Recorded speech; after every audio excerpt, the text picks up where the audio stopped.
Okay.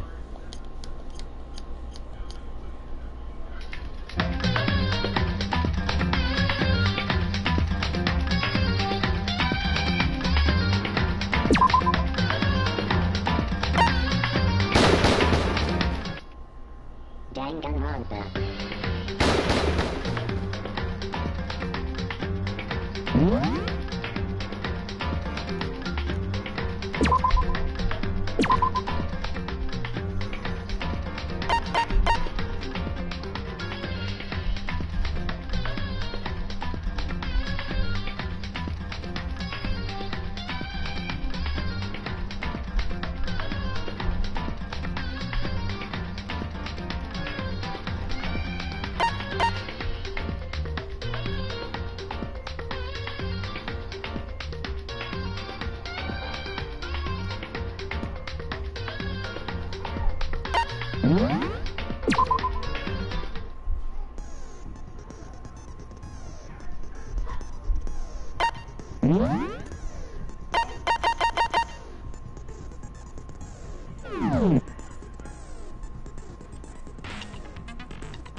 Okay, here's the second class trial. Here we go.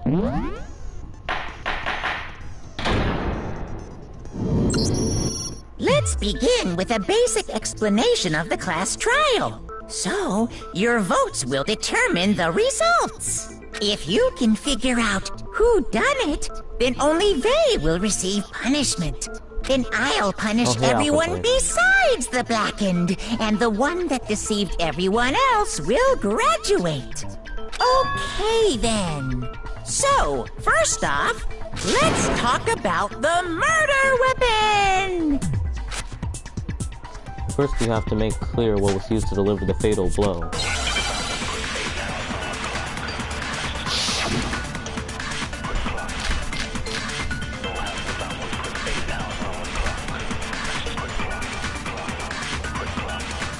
Chihiro's fatal injury. It appears it was a head wound. According to the Monokuma file, the killer used a blunt instrument. But what kind of blunt instrument could it have been? I bet it was an iron pipe. Interesting. That's certainly... Poor Chihiro. Chihiro's, it appears it was... According to the Monokuma file, what kind of blunt? I bet it was an Iron pipe. No, that's wrong! Pretty obvious it was the dumbbell. Can we agree that the object that dealt the fatal blow was the dumbbell, found at the scene of the crime? It was covered in blood, and there was nothing else at the scene that could have caused that kind of injury. And the wound on the victim's head is consistent with the shape of the dumbbell.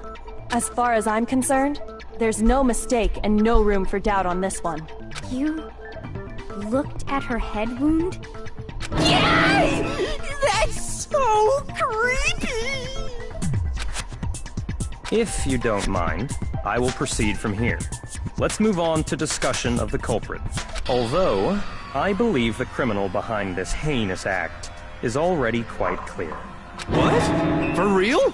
Chihiro's killer is the fiendish serial killer, Genocide Jack.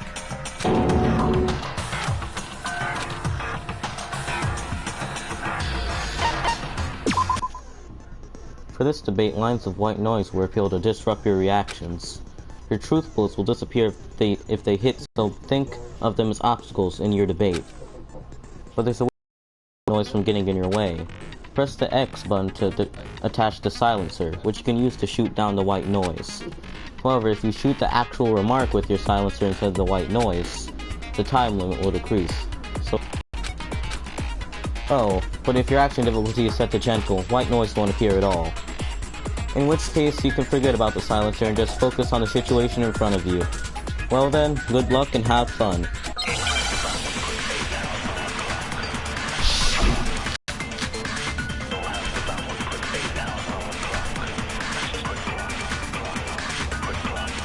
The culprit is Genocide Jack. I'm sure. Case closed, as far as I'm concerned. But that's impossible! Why? What makes it Well, I mean, come on!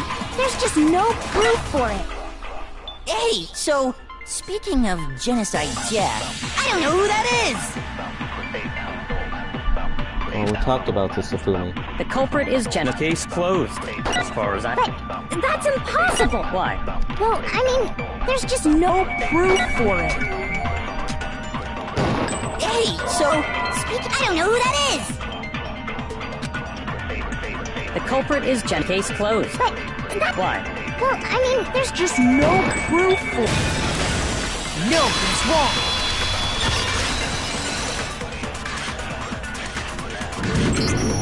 I might know one reason he could be involved. What? I found this file while I was looking around the archive in the library. I guess it's some kind of confidential file the police put together about the Genocide Jack case. What? That's kind of weird as shit, isn't it? What was something like that doing in the library? The why of it is probably more trouble than it's worth, so let's forget about that for now. More importantly, it outlines all the specifics of every Genocide Jack case in exceeding detail. According to the file, there appear to be two defining characteristics in every Genocide Jack case. The first is that a bloody message is found written at the scene of every murder. Oh, that's right. Boob lust. No. It's actually bloodlust. But more important is the other characteristic, and it's something that has never been made public. Never made public? What the hell is it? Why don't you tell them, Makoto? How the victim was positioned. I got it! Apparently, in every Genocide Jack case, the killer suspends the body in a certain way. Other than the killer, the only people who know about this are the higher-ups in the police department. However, Chihiro was most definitely suspended in the same way. Yeah, I like Kafumi, but he's pretty dumb sometimes. So, how did the culprit know about this when only high-level police officials were aware of it? There's only one logical answer I can think of. It's because the culprit in this case is the real Genocide Jack. No fucking way! You're saying Genocide Jack is one of us? Yes. In fact, it's Toko. Okay, what's your proof, mate? What? Genocide Jack's true identity is Toko Fukawa. You lie! What? Hey, okay, wait, hold on a sec. Toko has, like, bloodophobia or whatever, remember? What kind of serial killer is afraid of blood? Is Toko Genocide Jack? The answer is yes and no. Oh. Another riddle? Man, why has this gotta be so complicated? It does seem like a riddle in a way, but I feel like I can just about see it. Genocide Jack is Toko, but isn't Toko. What does it mean?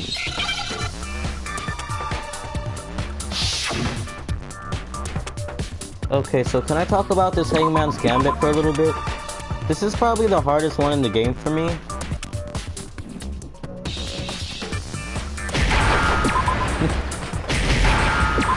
Because I don't think they ever explicitly say schizo at all, so you just kind of have to make it up in your mind. Is Toko Genocide Jack? Probably. Let's find out. Maybe a little bit. Genocide Jack has a split personality? Oh, it's like Dr. Jekyll and Mr. Hyde, that one movie and book.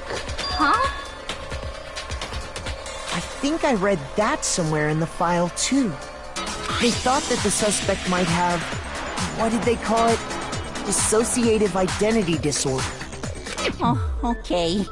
But still, to go and say that about Miss Fukawa is... perfectly acceptable. Toko's strange behavior after seeing the body is proof enough that she has a split personality. The one thing that shows Toko could have a split personality, it has to do with her behavior. Her behavior change. I got it! You're talking about how she started acting totally different than usual, right? That's right. Think back. She fainted when she saw Chihiro's corpse, and then when... Oh dang it, I skipped this thing. I'm fine. Yeah. What was that, a dead body? Hey, are you dead? Yeah. She must have hit her head real hard when she fainted. The world has a front and back, a top spinning and a bottom, a sea of truth and a web of lies. This is quite concerning. I mean, she sounds completely different. She was acting funny, that's for sure. That melancholy tone of hers completely disappeared. Don't go assigning adjectives to my tone without permission. Yeah, to be honest, that one part looks like you know that one hentai profile picture that like 18% of the internet has? Like it reminds me of, you know what I'm talking about, like the one where like the girl has her head back and her eyes are up and her like tongue's out and she's sweating. You know what I'm talking about? Like almost every like anime profile picture is essentially that. Not to mention, once she regained consciousness and saw Chihiro's body again, she was utterly calm. In other words, within her is one personality that can't handle blood, and one that obviously can. So when Toko trapped herself in her room, it's because she was scared of Genocide Jack?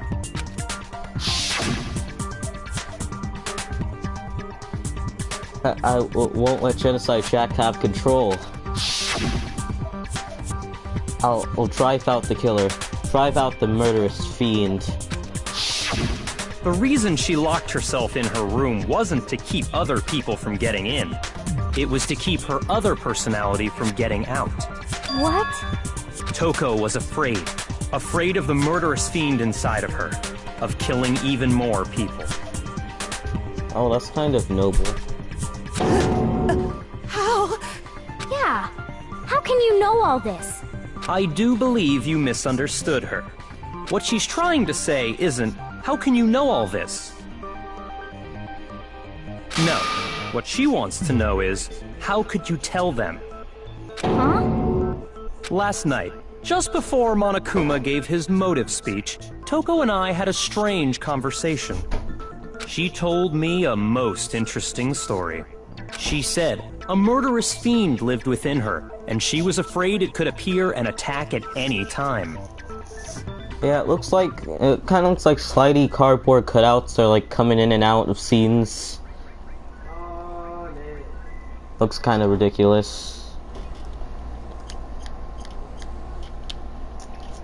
And that trepidation is what's caused her to have such a bleak attitude. This is all a lie. You said you wouldn't tell anyone. Oh no, is she crying? What? You promised! I can't believe you lied! You have only yourself to blame. You came to me with your tragic little story. I didn't ask you to.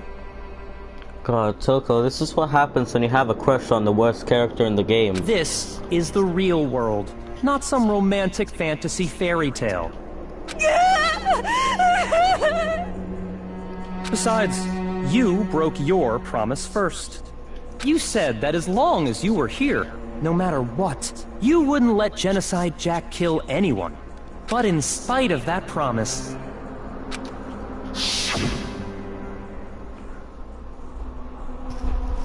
I don't know why. Like, to me, he's just a really big jerk. Like, some people really like jerk characters. Like, I like jerk characters as long as they actually end up helping in some way, a significant way. Like, maybe, I know I said this in the last stream, but Vriska from Homestuck. Like, she's a jerk, but she also is a big reason why everything is working. Tagami's just a jerk. That's what he is. But don't worry, never again. I won't let Genocide Jack have control ever again. You said if I kept my promise, you would go out with me. Oh, I hate Tagami. That's the only reason I promised. How many times do I have to tell you? I never said that. But you weren't able to do it. You just couldn't resist that rush you got from killing, could you? I tried. I swear I tried to control it. But your efforts were useless. What a disappointment. Tagami, you don't have to rub salt in the wound. I hate you. Well, the opening act is nearly finished. All that's left is to hear from the person in question directly. You know I never change. Person? I paid attention how you change. I'm You never exposed to don't my pain. I'm me. head first by my game. I swear all we know is pain. Toko's body suddenly Beat up lunged everybody, you know backwards. I'ma split 'em. A huge thud echoed across the courtroom. In the next second, Wow, hello there! Is it me you were hoping to see? Yeah, I'll be gone every day. I like the tongue and the eyes. What the heck? The eyes look like eggs, but like with blood in them. So you figured it out, huh? Well, whatever. What are you gonna do? And the tongue looks like it's from an intense hentai.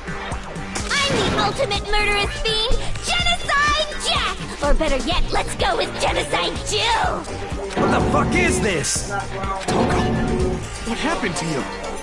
Not Toko, that's a loser name, and what happened is a textbook split personality! What if one of them happens to be a serial killer? You should turn a blind eye to one's fault.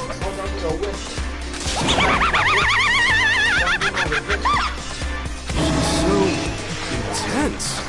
I'm pretty sure she's a pro, like maybe 40%, 60%. All. Like they say, sound in murderous mind, sound in murderous body! This one is so different from the one we've come to know. Yes, well, the world is composed of a front and a back, you know. Just like how every inning has a top and a bottom, or how in the depths of every truth lives a little lie. Behind every dark and gloomy soul lives another that shines as bright as the sun! How she's talking reminds me of Darkwing Duck. Does anyone remember the show Darkwing Duck? Like how he'd come up with the stupidest analogies? This is the murderous fiend, Genocide Jack. This is beyond insane. Miss Jack, Jill, can I ask you a question? What's up?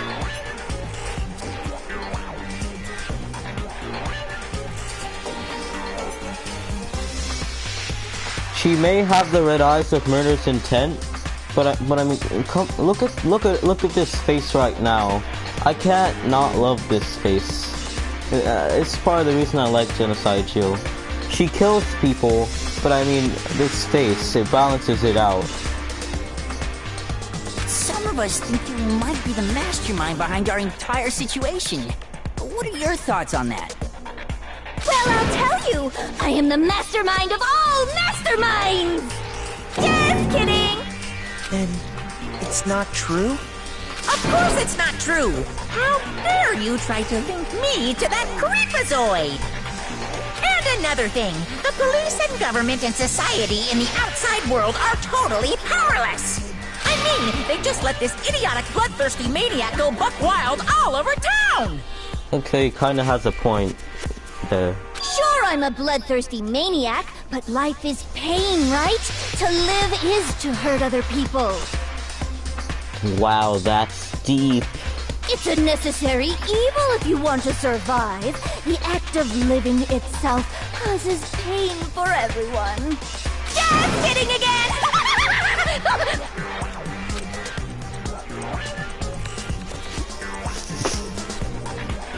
Honestly, I love how here's this school, like this strange big school that 15 kids went into and never came back out of, and nobody's coming to help.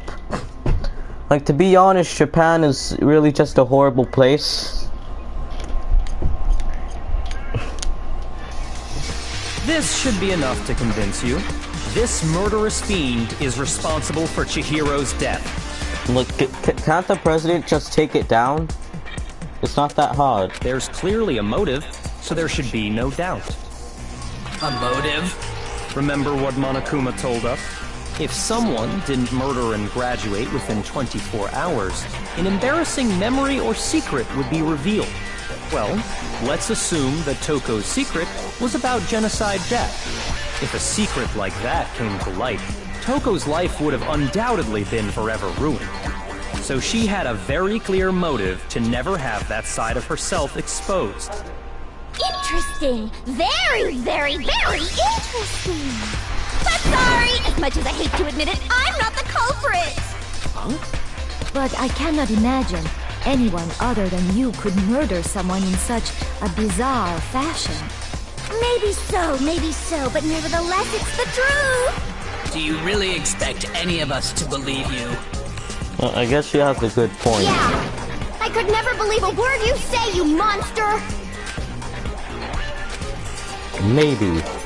Maybe she's totally right about that, but there's something still bothering me. What she said. I need to get some more details about all of this. Oh yeah, one of my favorite songs in the series. Let's do this shiz bizzle with the dizzle.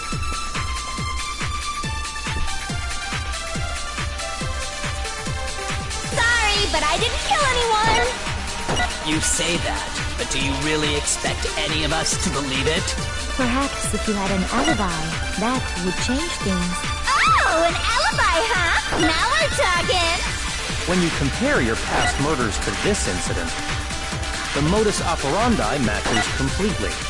What more proof do we need? Give it up. You killed her. Sorry, but I didn't kill anyone. You say that, but do you really expect any... Perhaps if you had an alibi, that... Oh, an alibi, huh? Now we're talking. When you compare your past murders to this incident, the modus operandi matches completely. No, that's wrong!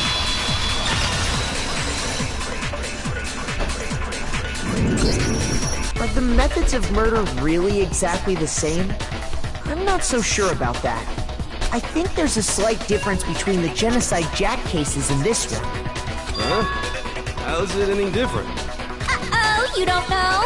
Well then, human garbage, let me tell you! Well, that was unnecessary. Don't call Hagakure human garbage. She's just kind of slow.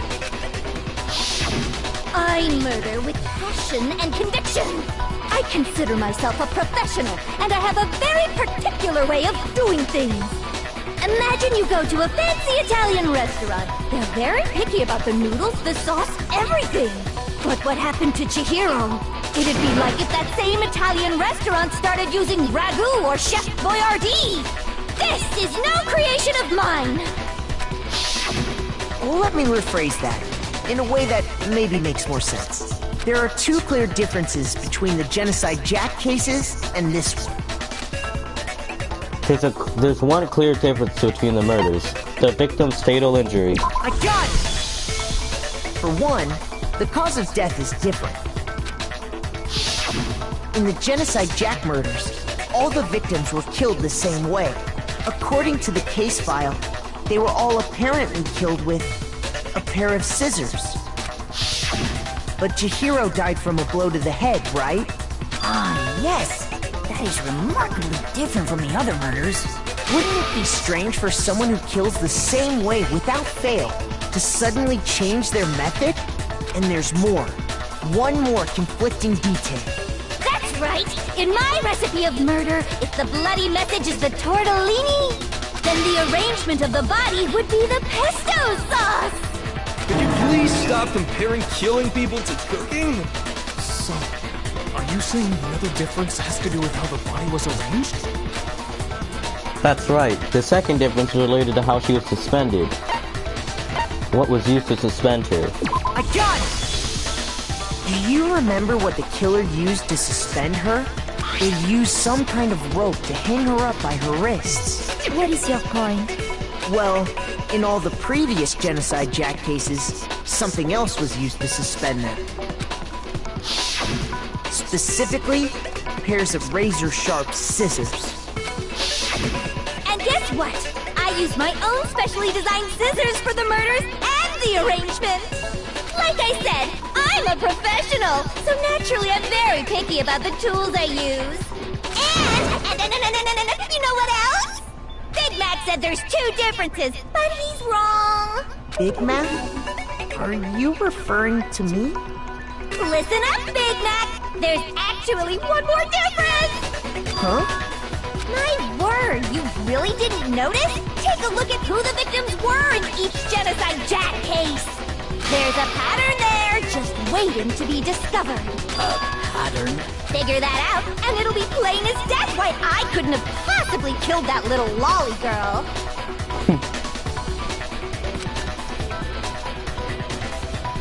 Let's see. There's a pattern surrounding the Genocide Jack victims, and Chihiro didn't fit it? I think I figured it out. I know why she couldn't have killed Chihiro. Big Mac is so great. That's why I like calling Makoto sometimes. Because Chihiro was a girl. I think this one was kind of unclear, because it never explicitly said it. Like, at first I thought it was because Chihiro was her friend. I got it! Is it because Chihiro was a girl? Bingo! Bullseye! Right on the money! What are you talking about? In all the Genocide Jack cases, all the victims had something in common. Ken Harada, Tetsuhiro Kanda, Shoujo Gaku, Kano Isai, Takeshi Yoshida. No, I'm not saying those names. They don't even appear in the series at all. They were all guys? That's right! The people I kill with such passion and conviction are all adorable little men!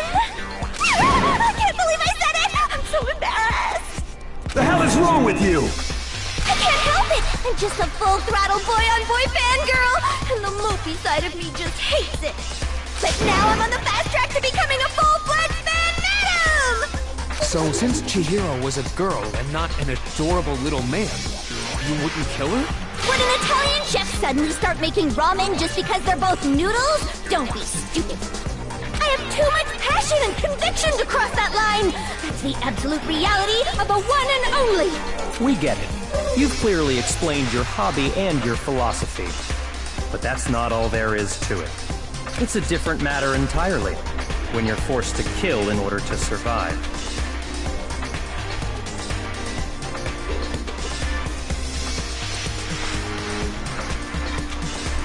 Yeah, I bet you would read all of them. Like, I don't really see a reason to.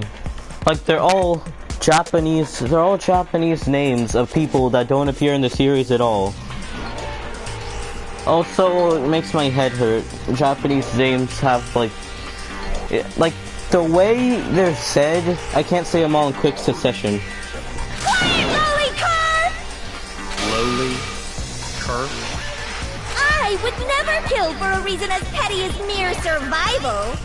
And if by some fluke I did kill to survive, why would I bother with the message and arrangement? It'd make me the obvious suspect! That does make some amount of sense. Plus, whatever reason I have for killing, I would never leave out my prized scissors. Who would go out of their way to use a big, stupid, heavy dumbbell? Maybe you used the dumbbell because you couldn't find any scissors in the school? Any scissors? I don't just use any scissors. I only use my own set of high-class envy of the entire world scissors! Honestly, I would love it just right now. Like, right now, in the class trial, Genocide Chill just killed Tagami. I wouldn't mind that. Like, it would be revenge for betraying Toko. Okay, whatever. There still aren't any in the school. Are you sure about that?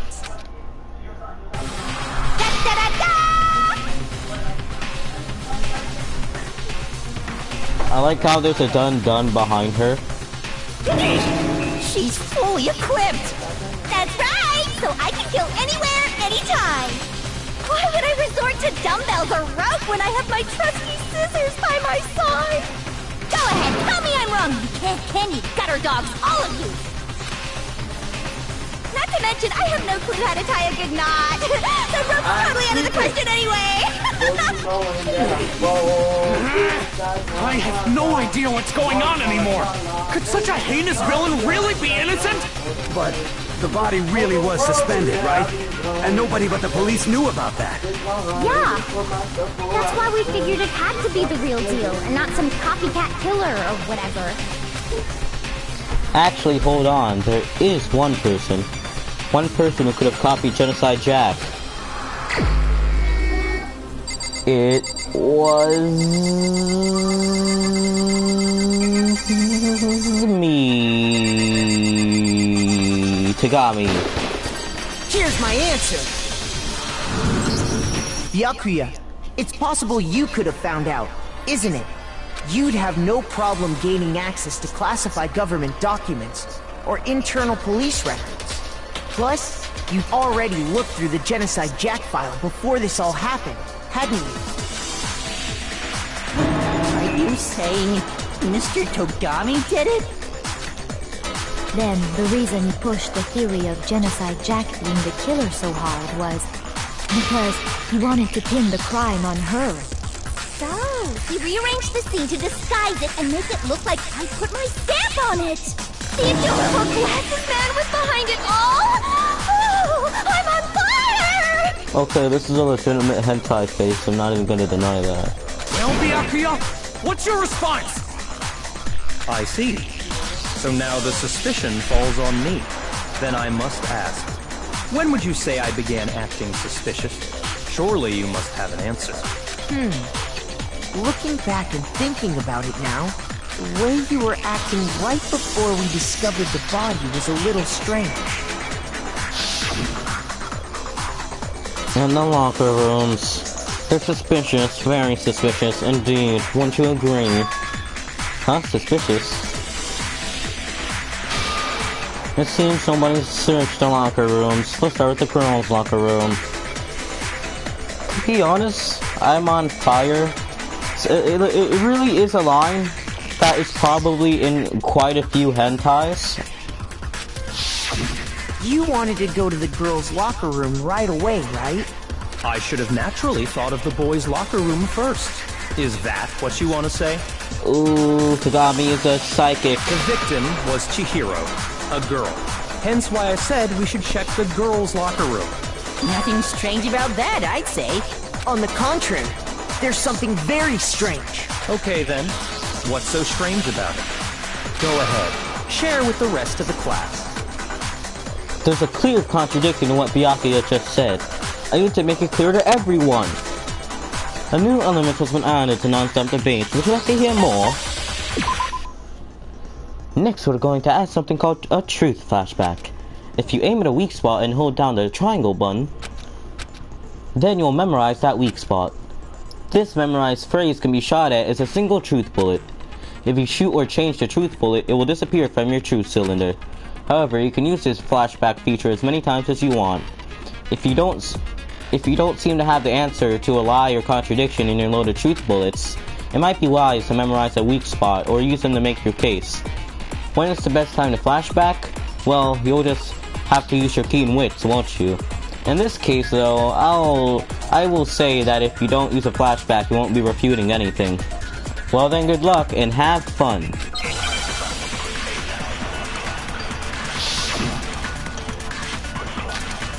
Monokuma file number 2. So, you said Byakuya was acting kind of weird before we found the body. But he was acting weird... how? If you're presented with the opportunity to check out the girls' locker room, you absolutely take it! That's a natural reaction for any guy! The victim was Chihiro, who was a girl. So, of course, I would suggest we check the girls' locker room first. There was no time for pointless distractions. What's so strange about that? I wish you'd taken me with you. Oh, Rafumi, you corn dog. So, you said Byakuya was acting weird. If you're presented with the opportunity, that's a natural... The victim was Chihiro. But how did you know it was a girl? How did you know it was Chihiro? Oh, no, okay. There was no time. What's so strange? I wish you'd taken me with you. But how did he know it was Chihiro when we didn't find the body yet? If you're presented with oh my god, okay. That's a natural... The victim, what so, of course, I would... There was no time. What's so strange? Okay, I'm wasting time here. Okay. So, you before said we found the body. Kind of weird before we found the body. But he was acting... If you're presented with the opportunity... That's a natural... The victim was Chihiro. How'd you know that? You tell me. No, it's wrong.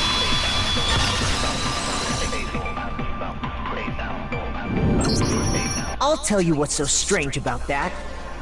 Okay, that took way longer than it needed to. Because up until we actually discovered the body, we couldn't have known who the victim was. So your claim that you went to the girls' locker room first because Chihiro was the victim doesn't hold up. I see. That's a good answer, I must admit. Interesting. Very interesting indeed. But your reasoning is still too weak. Huh? What's wrong? Is that it? Surely you've got more than that. Go ahead. Show us. What's with Byakuya's attitude? It's like he doesn't even care. I've got him cornered, but he's still acting like it has nothing to do with him. What's the matter? You're not finished already, are you? There must be more to it. There is. I think. There is more to it. Think about it. We just talked about the differences between this case and past Genocide Jack incidents. The proof you're looking for is hidden in there. Oh? Proof that I'm the culprit, you mean? The differences between this case and other Genocide Jack murders. The evidence that proves Byakuya is responsible is hidden in there? What could it be?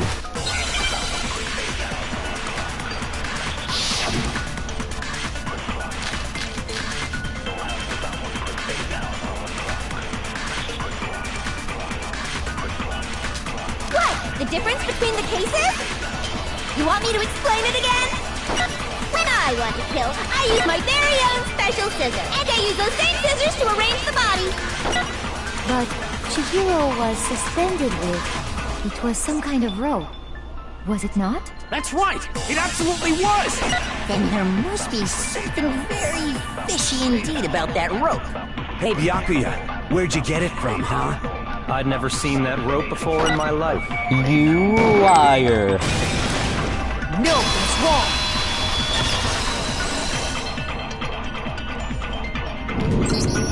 Actually, I'm pretty sure you have seen it before. Because, you see, that rope, or should I say, that extension cord? What? An extension cord? Byakuya, you've used the extension cord in the library more than once, haven't you? And the same extension cord that was in the library all this time went missing after the murder. And there's no way someone who uses that extension cord as much as you do wouldn't discover that fact. And Byakuya must be the one who took the extension cord. I can't imagine any other possibility. That's really what you think? Then your conclusion is something like this? I killed Chihiro in the girls' locker room, then hung her up and wrote that bloody message. I intentionally made it look like Genocide Jack was behind it. Is that about right? He's doing it again. He's totally calm, totally unconcerned. As if he's not even involved. Wait, not even involved? What's wrong? I asked you if you think that's what happened. Hell yes, that's what happened. So that's it, right? Byakuya's the killer. I don't disagree with not disagreeing. He kept calling this a game, right? So he'd be totally willing to do something like this to win. Yeah, he has a point there. Byakuya was acting kind of creepy. Sorry, but could we hold on just a second? I think we need to talk about this a little more. Huh? Do we really need to? We've already decided who did it. I know, but still, there's something that's still bothering me. Is that right? And what, pray tell, is still bothering you? I killed her in the girls' locker room, then disguised my crime. Specifically, I dressed it up to make it look like it was the work of a homicidal psychopath. What about all that bothers you? Wait. What was that just now? Something's not right. Byaku's remarks just now, there's something in there that concerns me.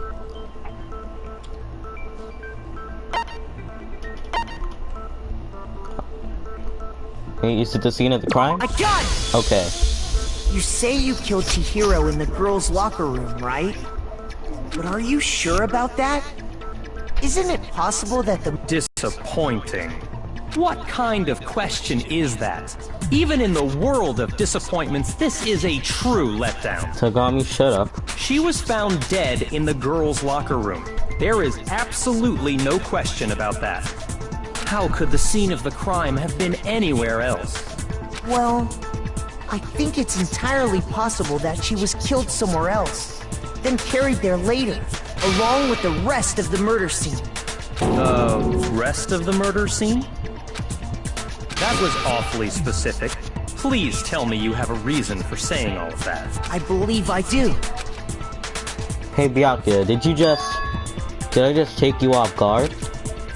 When the story suddenly moved to the crime scene, Byakuya, who'd been so confident up till now, maybe Byakuya never even realized that the actual scene of the crime could have been somewhere else. Hey! Don't just move on without permission! What do you mean she was killed somewhere else? Come on, Makoto. If there's any chance the murder took place somewhere else, let's see the proof. Evidence that shows the murder took place somewhere else.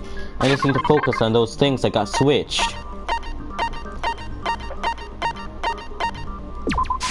I got it! The proof that she was killed somewhere else is the poster that's hanging in each locker room. Your proof is some posters? The poster in the girls' locker room was a picture of a big-boobed supermodel. But don't you think that's kind of strange? Why would the girls' locker room have a poster like that? I bet those massive jugs of hers were totally fake! Meanwhile, the boys' locker room had a poster of the super popular boy band Tornado. Again, that doesn't really seem to belong in a boys' locker room. So you're saying that maybe the posters were switched? And there's one other thing I noticed about the locker rooms. You know what I'm talking about, right, Sakura? You're referring to my protein coffee, aren't you? Protein coffee? Like, Makoto is so innocent, and hearing him say something like big boobs is just really funny. While I was in the girls' locker room earlier, I spilled some protein coffee on the carpet. Like, I'm pretty sure he's one of the only characters in the game that does not swear at all, except for like maybe 1 or 2 times. But I noticed that after the murder, the stain had been totally scrubbed away. No, that's not the stain. It's not that the stain was scrubbed away. It was moved. Oh wait, dang it. I meant this. I got it! The stain on the girls' locker room carpet wasn't scrubbed away.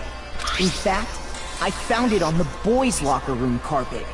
That's definitely the stain from my protein coffee. Then, does that mean that the carpets were switched too? But why would anyone do that? To move the murder scene from one locker room to the other. It's certainly plausible, don't you think? What? In other words, in order to completely swap the scene of the crime, the blood-stained poster and carpet were moved along with the dead body. By doing this, the killer was able to change the where the murder took place. I can certainly follow your reasoning, but why would the culprit bother doing that? Huh?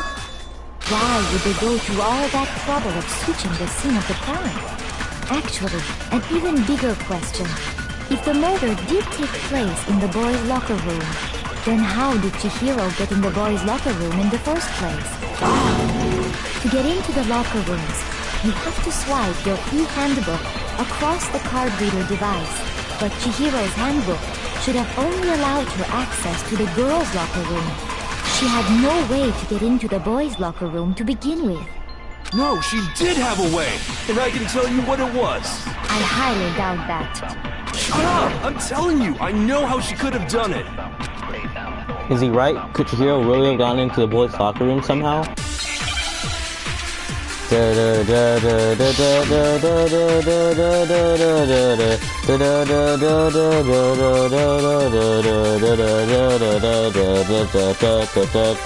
it really possible? Could Chihiro really have gotten into the boys' locker room somehow? Ah! I've got it! She must have hacked her e-handbook! She was the ultimate programmer, after all. I'm sure that would have been no problem for her. No, I don't think that's it. She used the thing that was in the main hall. Huh? What thing?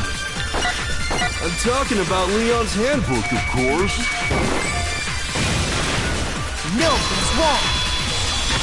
Leon's handbook was broken, you dummy. No, I don't think Chihiro used Leon's handbook. Why not? Because Leon's handbook was broken. Oh. Well then, yeah, I guess that'd be pretty impossible, huh? This is why I like Hagakure.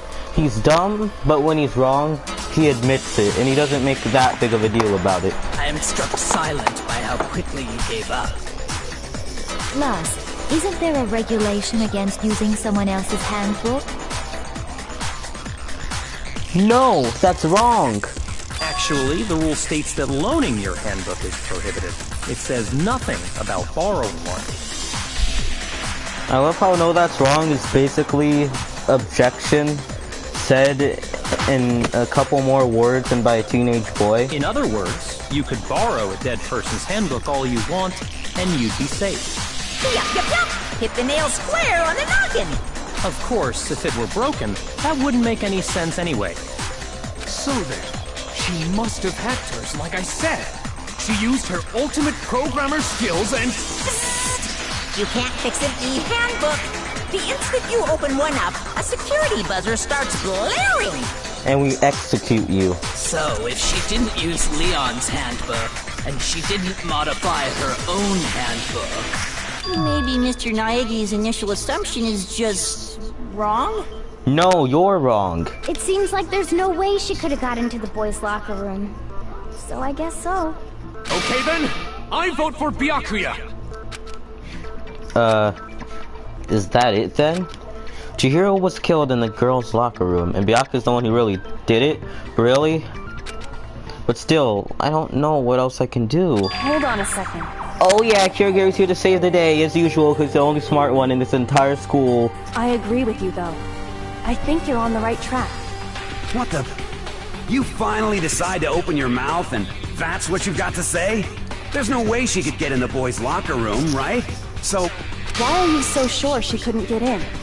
There's still one other way she could have gained access. What?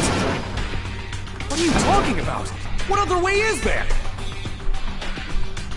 Well, to explain that, why don't we take a little break from the trial? I'd like you all to come see something. Wait. Just what do you think you're doing? Don't worry. This'll make the whole trial more exciting. I'm sure that thought must please you. Huh? It'll make things more exciting? Well, all right then. I declare an official class trial recess. Huh? For real? Now then, what is it you want to show us? It better not be boring or I'll be very unhappy. Oh, I have no doubt it'll meet your lofty expectations. So, shall we go? So before I even knew what was happening, the class trial had been put on hold. We headed off with Kyoko in the lead. And where she took us was...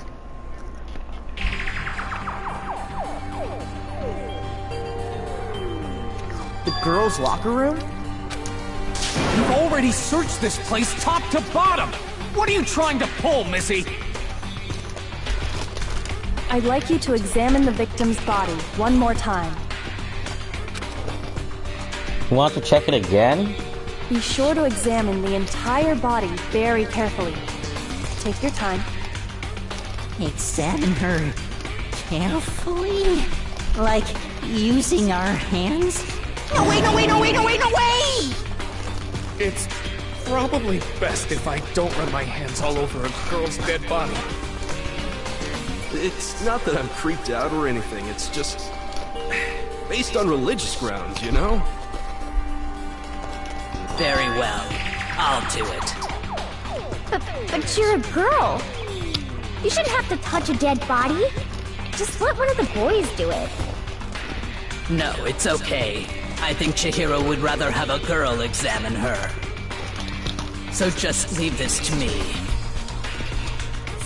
Sakura. What is this? Some kind of secret girl-on-girl action? Is that what you two are about? That's not it at all. Stop screwing around. Okay, here I go. I've always thought that Kyoko just gave hints to Makoto about everything instead of just telling everyone to heighten Makoto's self-esteem about himself, just being normal. At least that's what I always thought. Other people just think she's being a tease. I'm sorry, Chihiro. Please excuse the intrusion. Putting her hands together in a brief prayer, Sakura then began to quietly examine her body. Be sure to check her entire body, and I believe we will solve this particular mystery. Her entire body? I know you say that, but... What? This is... What is this? What is it? Not possible. It's not possible. Sakura's eyes were staring wildly at Chihiro's lifeless form. Her massive frame trembled. This girl is... Is what? Is a boy! Ah, I see. So she was actually a he. It was a trap all along. Thank you for confirming this fact. What? You're joking, right? I wouldn't joke about this. Ben, it's really true? Chihiro was a guy? Oh, what? You guys didn't know? Heck, I knew that right off the bat. Chihiro was the guy, what? Chihiro Fujisaki was totally a guy. Yes. He was a cross-dresser? Oh, I'm really on fire! I wish I had killed him! So that's what Kyoko wanted to show everyone, huh? Interesting. Yes, that certainly does make things much more exciting. Now let's ride this wave of excitement back to the courtroom and get back to the trial. I do apologize for keeping you waiting. Now then, let's resume the class trial. I hate how the time you know about it, she's dead, or he. I call Chihiro a she because that's his preferred pronoun. But yeah, it's technically a he.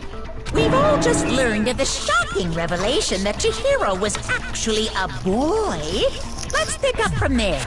Yeah, I wish Chihiro still lived after we knew. It would have been like, we could have helped her get over her fears and stuff, and her insecurities. Yes, well, I don't know his reason for hiding it, but the fact is, Chihiro was not a girl, but a boy.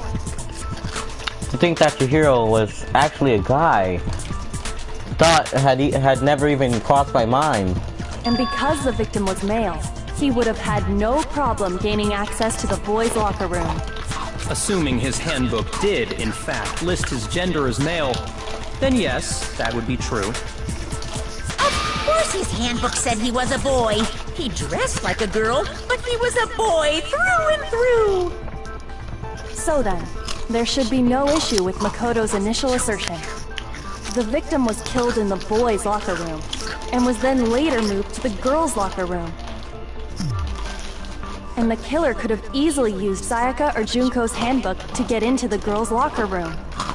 So Chihiro really was killed in the boys' locker room?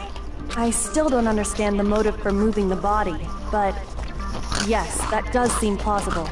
Well, I must admit, I did find it rather odd. I knew he felt a little off. There was a certain incongruity to his female body. This is the most titillating situation! So now everything has been connected. All the mysteries have finally become clear. Okay, well, connected or clear or whatever. We still think you're the killer, remember? Very interesting. This has become very interesting indeed. He's off in his own little world. What about you, Makoto? After everything we've learned, do you still think Byakuya's the killer? Well, without a doubt, Byakuya is the one that made Chihiro's death look like Genocide Jack did it. But I think he might not actually be the killer after all. What? But aren't you the one who accused him in the first place? He just seems to be too easygoing about all this. Like he's enjoying us solving the mystery. The way he's acting, it makes it seem like it doesn't have anything to do with him. And you think that might be because it doesn't have anything to do with him? Plus, the evidence he left behind was a little too... how can I put it? Overt. He consciously chose to use the extension cord, knowing it could connect him to the murder. At least, that's how I see it. And Byakuya, when you found out the murder took place in the boys' locker room, it seemed to rattle you. And then again when you found out Chihiro was actually a guy. If you really were the killer, that stuff wouldn't have had any effect on you. So that's your thinking, huh? Well, it bothers me that you don't have more concrete reasons, but it's fine. I guess I'll mark it as correct for the time being. Mark it as correct? He's right. I am not the culprit. I just happened to come across the corpse in the girls' locker room and decided to alter it.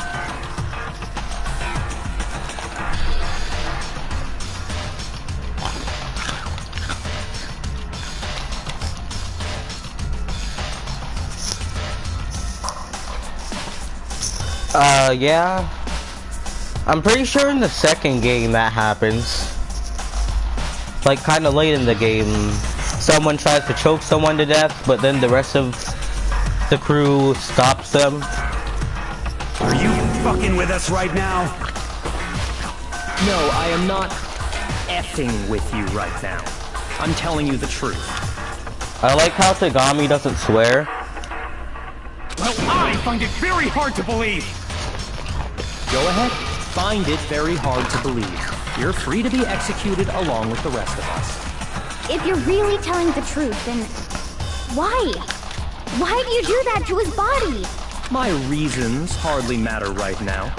Uncovering the culprit is much more important, wouldn't you say? Now then, if it wasn't me, who was it? Well, I don't think I can say for sure without talking about it a little more. We're seriously gonna keep going? We're all good, aren't we? I thought it was clear Byakuya did it. No, I'm with Makoto. If there's any doubt whatsoever, we need to explore every possibility. Because if we're wrong, we all die here. That's true. Very well then. I'm with you too. Damn straight. Count me in.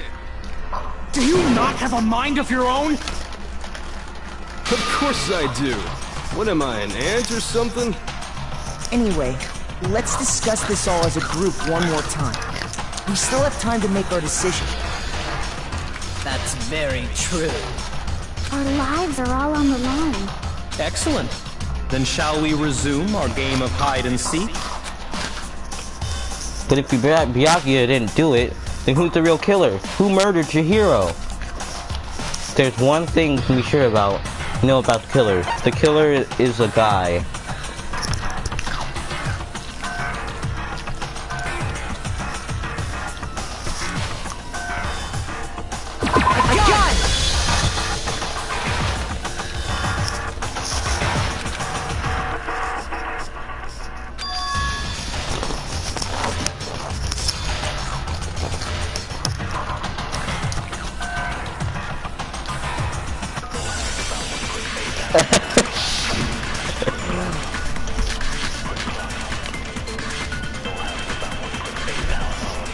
I'd honestly love if they accidentally kidnapped a bunch of kindergartners and just no one kills anyone because everyone's too scared. For a single clue that might lead us to who did it. Clues are one thing, but did nobody get a look at the killer? I'm sure if someone saw the killer, they would have said something by now. Perhaps someone saw the victim at some point. Even that might be enough for now. Yeah. All we need right now is any kind of new info. It's over. It's all over. You want to know who saw the victim? The killer. And only the killer. No, stupid. Celeste. No, it's wrong. Celeste thought Chihiro too, you dum-dum.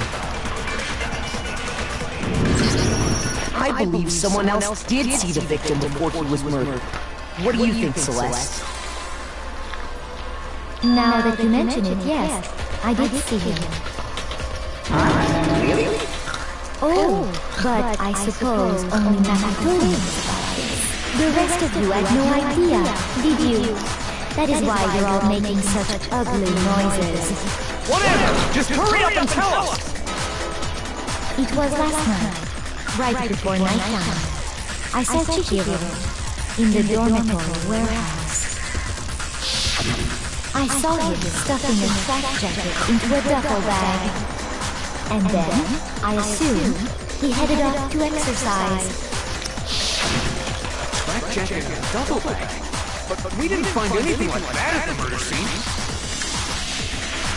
It seems likely that the culprit destroyed them to get rid of any evidence.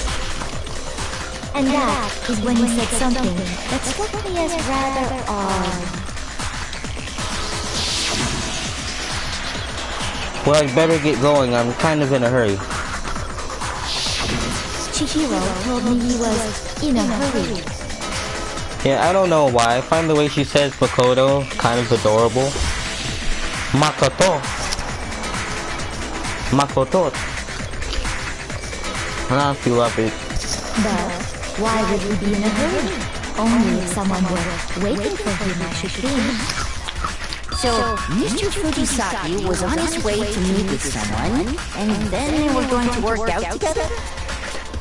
But Heenan and I had invited him to exercise with us plenty of times, and he always declined. Probably because he was afraid you'd find out the secret he was hiding, right? Which means that conversely, he must have trusted whoever he was meeting with very much. Enough so that he was willing to risk his secret being revealed. Oh, what a marvelous friendship! The point is, whoever he met up with is the culprit, right? So we just gotta figure out who it was. But knowing what we know, I can't even guess. No, you already have what we need to make the connection. Huh? You know who the killer is. Seriously? Who is it? Who's the killer? Think back to the track jacket and duffel bag the killer disposed of. Focus on the details of these items, and it should become obvious who was waiting for him. Are you sure about that? You really think we can figure out who did it based on 2 pieces of evidence that we don't have? What? You want to track down some fingerprints or something? Even if we had the equipment for that, we wouldn't know how to use it. As was noted, the evidence is already gone. There's nothing to get fingerprints from. Maybe, but we can make certain inferences if we just take the time to talk it out. Easy for you to say. But fine. Celeste, did you notice anything special about the bag or jacket? The bag was just a normal duffel bag from the warehouse. All the bags in there are the same, so I can't imagine what would make that one special. Well, if I remember right, there was a decent variety of tracksuits to choose from. Do you think there might be some connection between the culprit and Chihiro's jacket? Yes. That's what kind of made me mad about this trial. I won't say who the killer is, cause duh, I won't. But I thought Byakuya would die early on. Cause he's the jerk. That's what happens in horror movies. They always kill the jerk first. But no, Byakuya isn't the guy that did it. And it's actually someone that I didn't hate him at all. I didn't hate that person at all. It made me mad. I wanted to be Byakuya. Perhaps. Let's explore that and talk a bit more about the jacket we took. Does Chihiro's track jacket really hold some clue about the killer? Somehow, it's really hard to believe. Oh my, I hate this non-stop debate.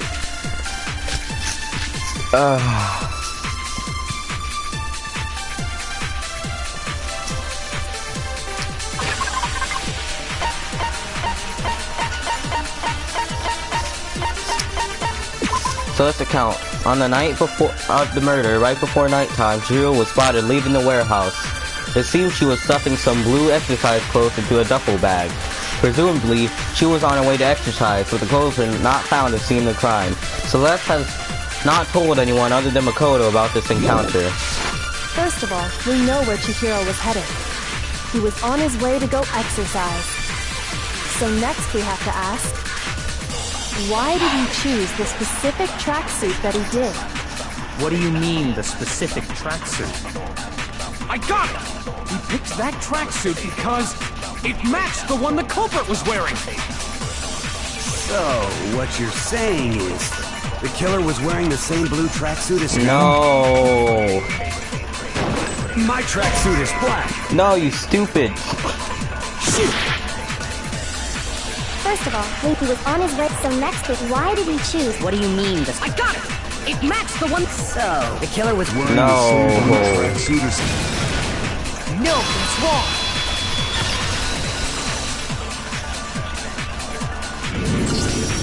Hold on a second, Mondo. What did you just say? Huh? What'd I say? When Celeste testified a few minutes ago, she said...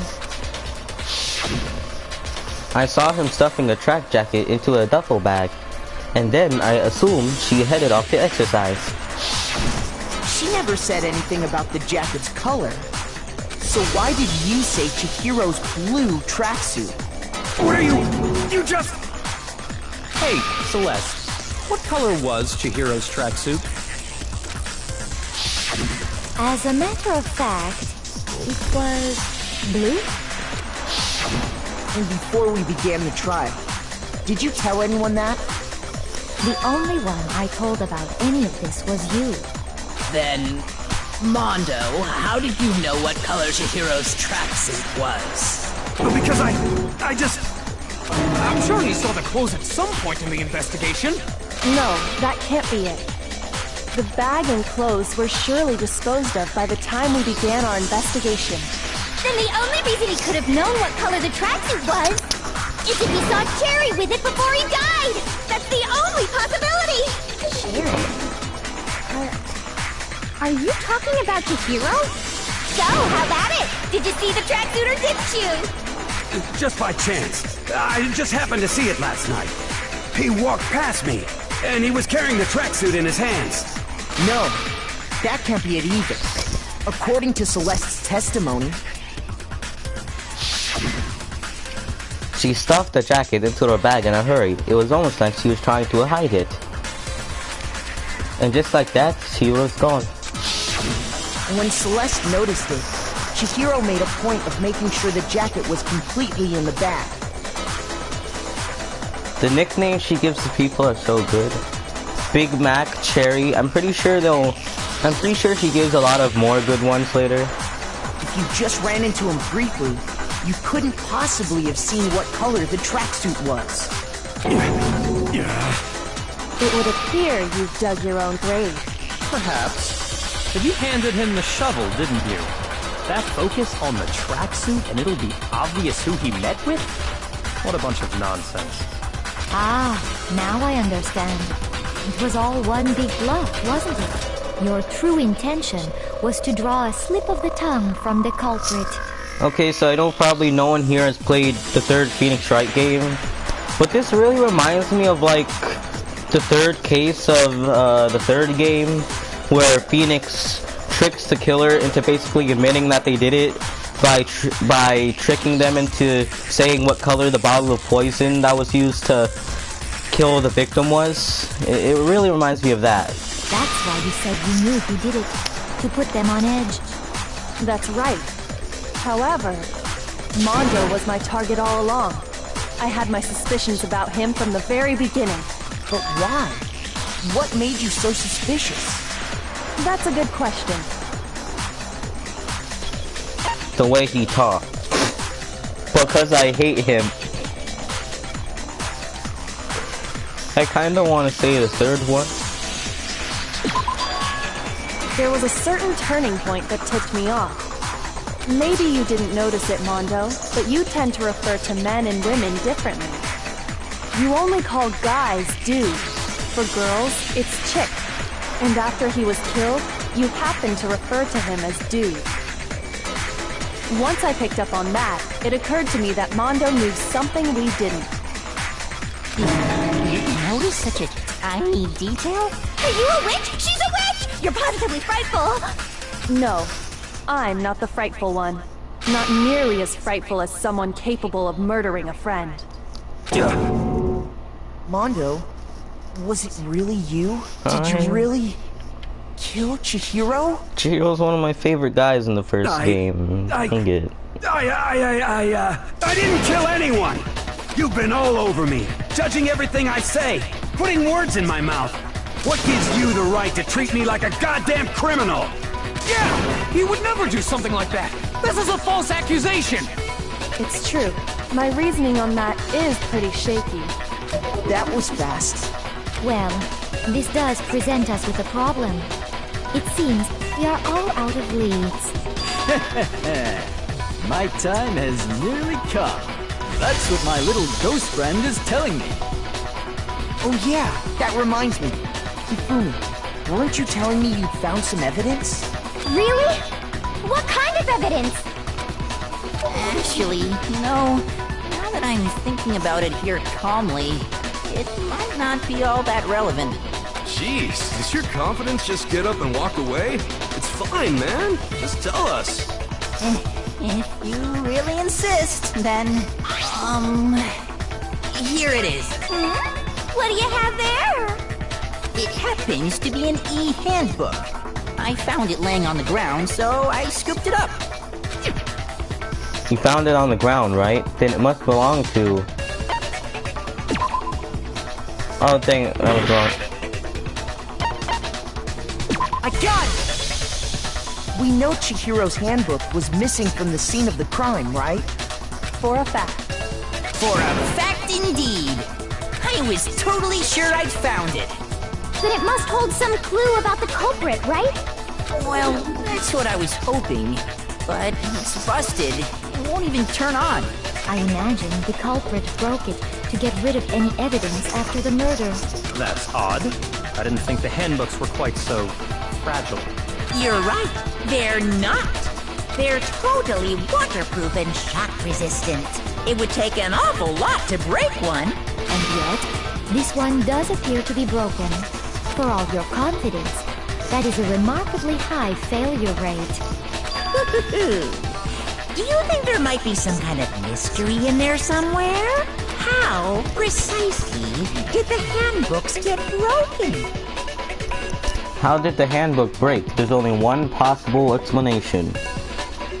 By hitting its weak point. I got it! You already told us before that the handbook has one weak point, didn't you?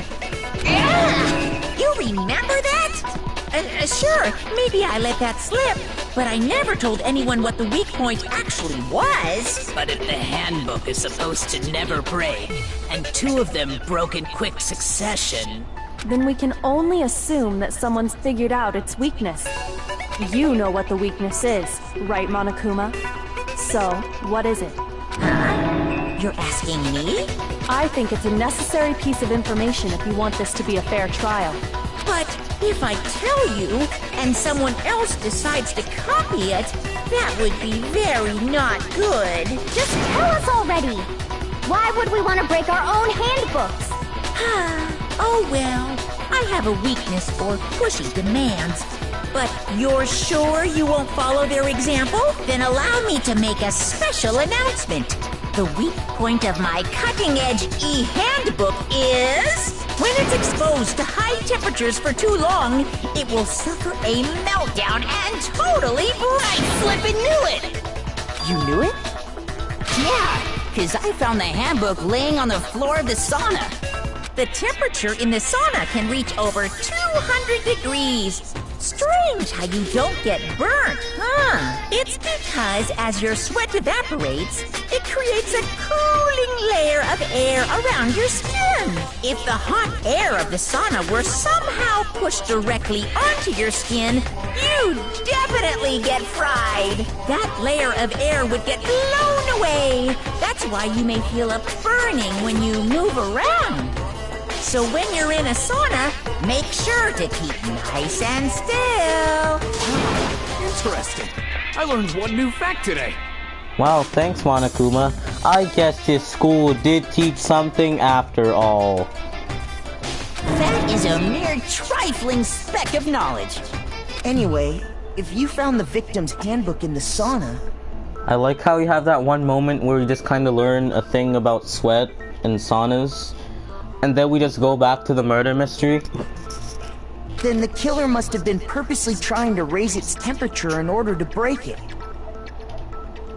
Meaning the culprit somehow knew its weakness. But how'd they find out? Monokuma said he didn't tell anyone, right? Indeed. Quite the mystery. What if they found out by accident? What do you mean by accident? What if the killer took their own handbook into the sauna, not knowing its weakness, and it broke? They'd realize it was broken, of course, and it wouldn't be hard to figure out why. And once they had Chihiro's handbook, they knew they had an easy way to dispose of it. I won't say it's not possible, but who would have done something like that? I don't know of anyone who took their handbook into the sauna. Funny. I might know someone who did. Whoa! Seriously? I think the one who may have taken their handbook into the sauna was... Oh no, Ishimaru realized it.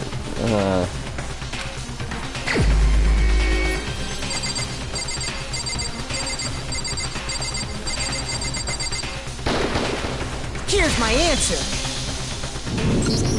Mondo, your handbook got broken in the sauna, didn't it? What? Why? Why do you keep accusing him? Mondo and Taka had an endurance contest in the sauna not too long ago, remember? And for the contest, Mondo just so happened to keep his school uniform on.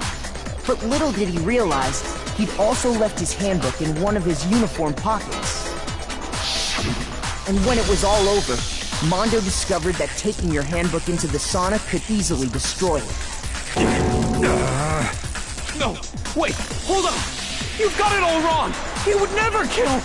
You know, like, imagine you hate someone, but then they become your best friend, but then it turned out they killed someone and they're going to jail and they're gonna be executed. That just sucks. Like, they just became buddies like yesterday. I don't accept this! Show me the proof! The actual solid proof!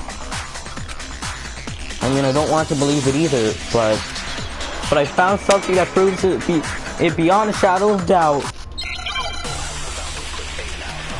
Aw, yeah, the final non-stop debate theme, Hope versus Despair. I like this song too, yeah. Let's test Makoto's assertion. If what he says is correct, then Mondo, you broke your own handbook.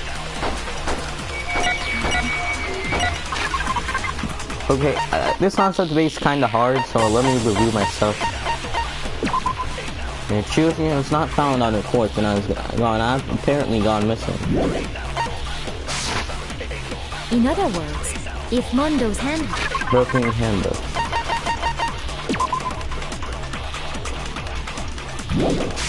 book is actually broken, then that proves that what Makoto said is right. Well, my goddamn handbook works just fine! See? Look! Makoto was wrong after all! Mondo wouldn't hurt a fly!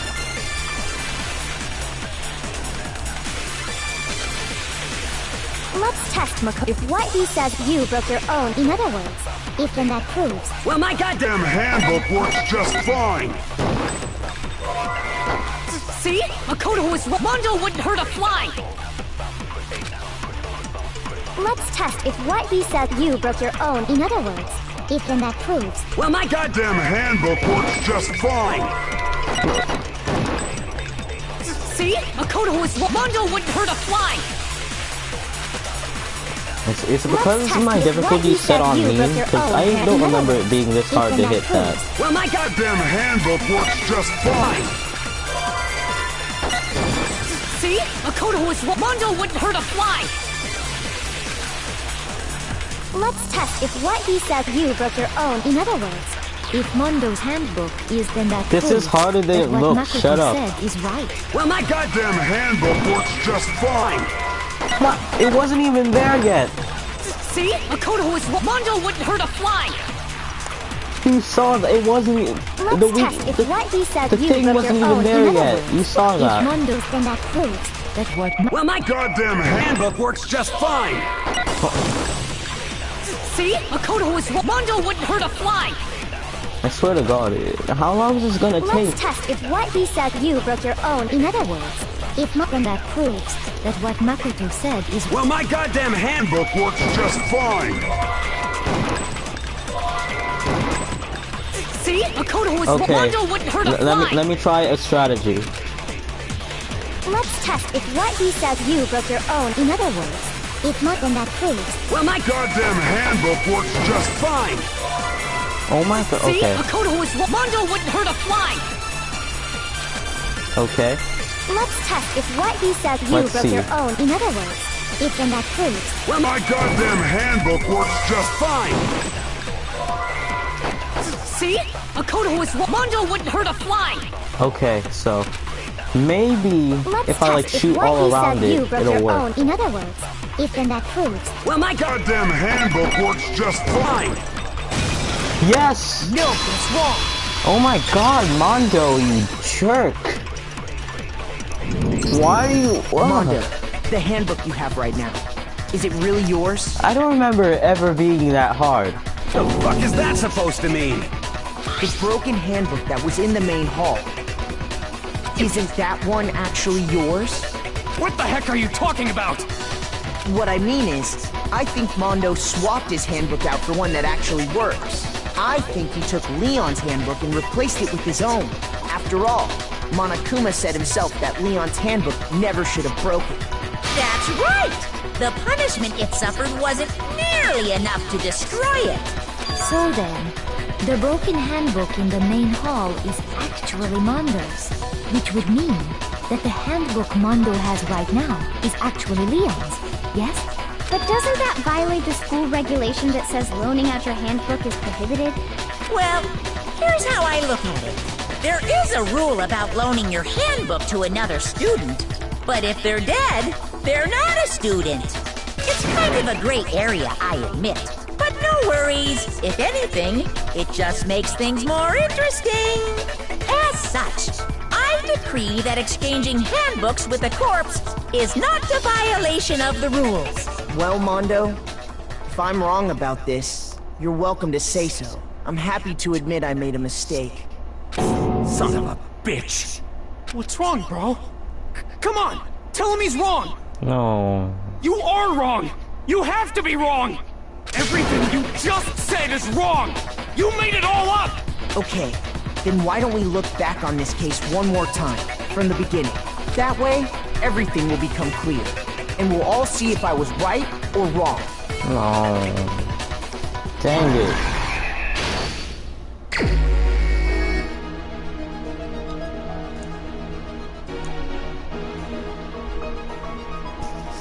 He's so sad.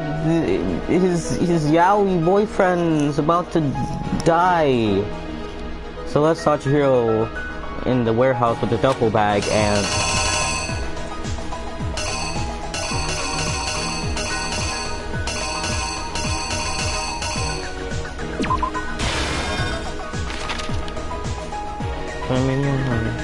again, I know I've said this before, but I absolutely love like the art style and like the climax inferences.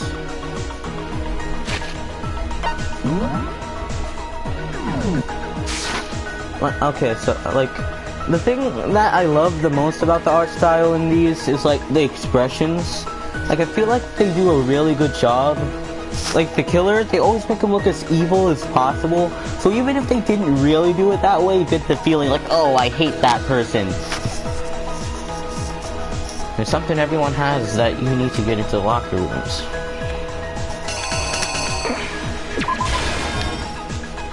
Which locker room did Chihiro go into?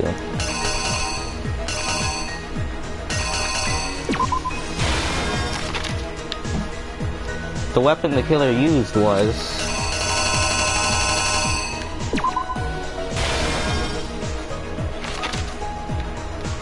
As the murder took place, some blood splattered onto something, didn't it?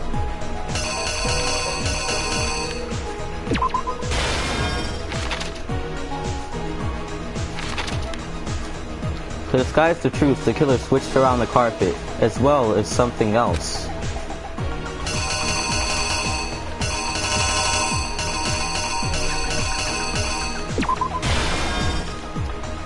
Which locker room did the killer move to?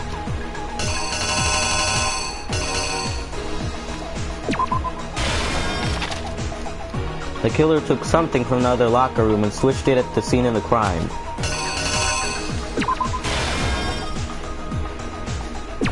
Wait a minute, okay, now I'm kind of confused. What was it that Byakuya brought to the murder scene? It could have only been...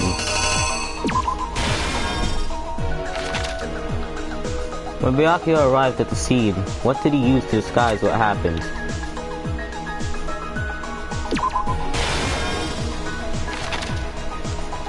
Where did the killer go after they were done?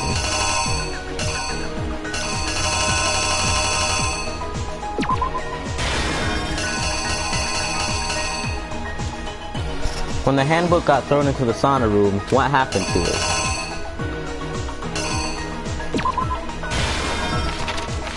Byakuya looks evil, cause like, I don't know. Like, even though he didn't kill Chihiro, he walked in He walked in and did not tell anyone about it, which is really messed up. And then he tied up her body for no reason other for his own entertainment and wrote bloodlust to make it look like a murderer did it, which just, it was really messed up. The killer took something. Okay, so is it the poster? Okay. Here's exactly what happened. First, let's take a look back to before the incident. Last night, Celeste saw Chihiro in the warehouse, correct? At the time, she was apparently stuffing something into a duffel bag. That something was a blue tracksuit. You can confirm this, right, Celeste? With bag in hand, Chihiro headed out, even though it was officially nighttime.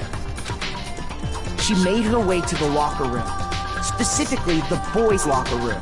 But how could the victim, who was apparently a girl, access the boys' locker room? Simple, because she was really a he, which is why he was able to use his own e-handbook to gain entrance to the boys' locker room. Once inside, he met with someone there. And the person he met was the one who killed him. It seems likely that the killer grabbed the nearby dumbbell, approached the unsuspecting Chihiro,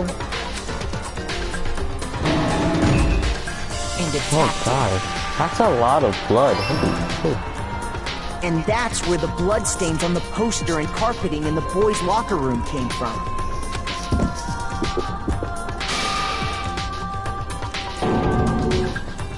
It was likely in the heat of the moment. The body was arranged, but the murder itself felt unplanned.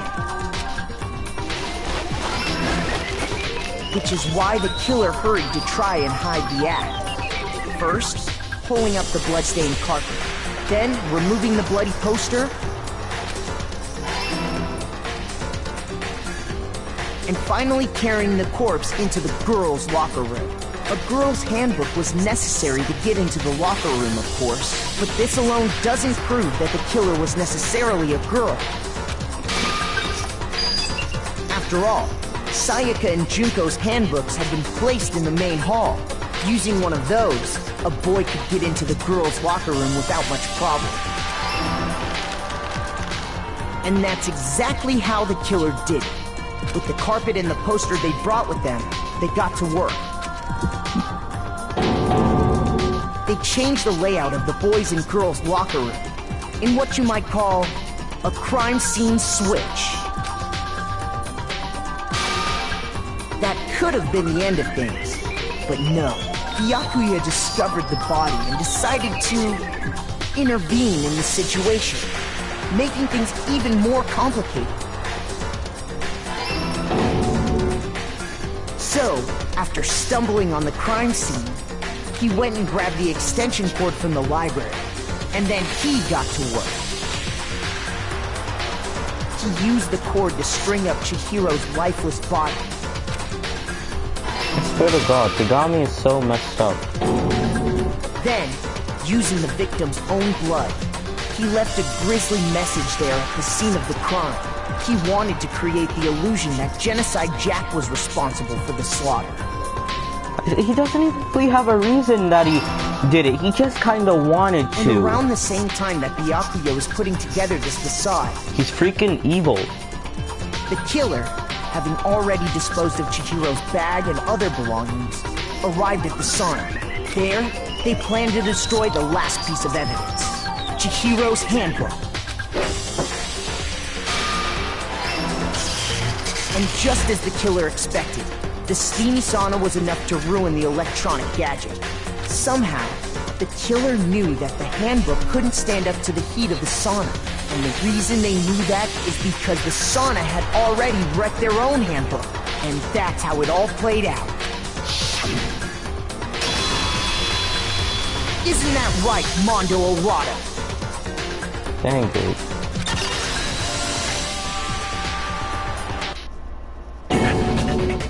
Wait! No! This can't be right! Here's your evidence. Yeah! Where's your evidence? You need evidence! You need proof! Without any proof, you can't pin any of this on him! Ishimaru doesn't want his boyfriend to die, dang it. Evidence that Mondo is the killer. That already revealed itself earlier in the trial. All I have to do is check the one item it is, and everything will become clear.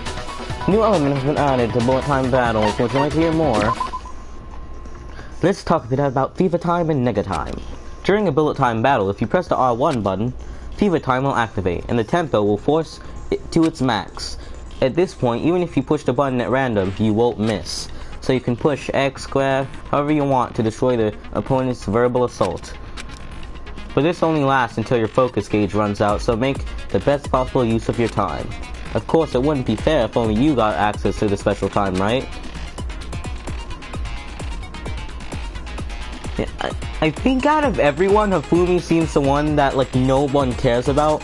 Like, I think he's the only one here that doesn't have any sort of friend at all. Like, Hiragiri is kind of friends with Makoto, Sakura is friends with, Asahina. Choco is friends with Tagami, quote-unquote. Celeste, I mean, she doesn't have friends, but she doesn't really want any. Hifumi seems kind of alone, and I feel bad for him for that. If the opponent activates Nega Time during the bullet time battle, your tempo marker will disappear, making it quite a bit tougher to hit the buttons in rhythm. If you were to activate Fever Time at this point, no, never mind, I'm sure nothing would happen. Don't know what I was worried about. Unsurprisingly, if your action difficulty is set to gentle, the opponent won't use Nega Time. Well then, good luck and have fun. Well, this is really sad, but it's one of my favorite parts of the class trial, so, Show me some evidence! You're wrong! I won't listen! I refute you! False! Show me some evidence! I won't listen! Hagakure is friends of ghosts in the heavens. Show me some evidence! You're wrong! I won't listen! I refute you! False! Show me some evidence! I won't listen! You're corrupt! I refuse to vote! I refute you! False! You're corrupt! Show me some evidence! Without any proof, you can't pin any of this on him! This should prove it!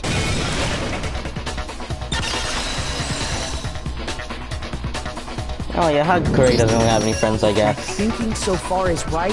Yeah, wait, he's friends with the gods, yes, indeed. Okay, sorry. Mondo must have replaced his broken handbook with Leon's. In which case, we can just check each of our handbooks right now. Once we do that, we'll... We don't gotta do that. Huh? Yeah,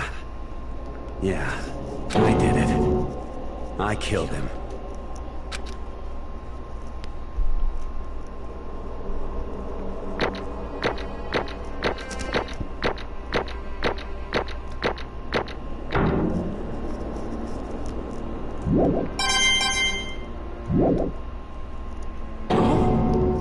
Bro, what are you saying? I got no choice, man. After hearing all that, I gotta just... give up. Go ahead, Monokuma. Get it over with. This should do it. It does sound something a lot like something Darwin would say. I'm not gonna. Makoto's a really Darwin kind of guy in a way. Ask for the goddamn verdict. Roger that! Wait! Hold on! No waiting! No holding on! No. Time for the moment we've all been waiting for! Who will you elect as the Blackened this time around? Will you make the right choice, or the dreadfully wrong one? What's it gonna be? What's it gonna be?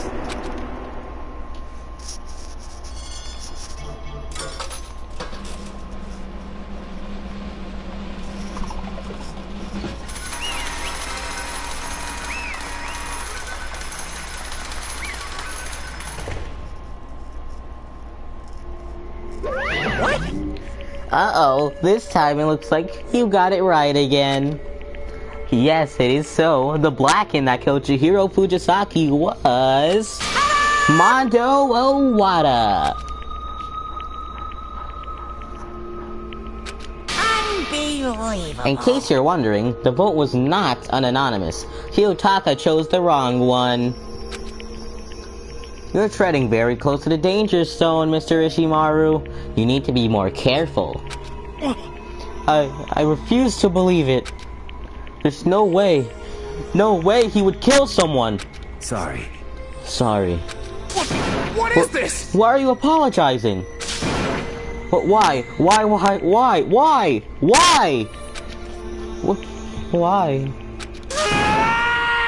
Why did you do it? No, don't cry.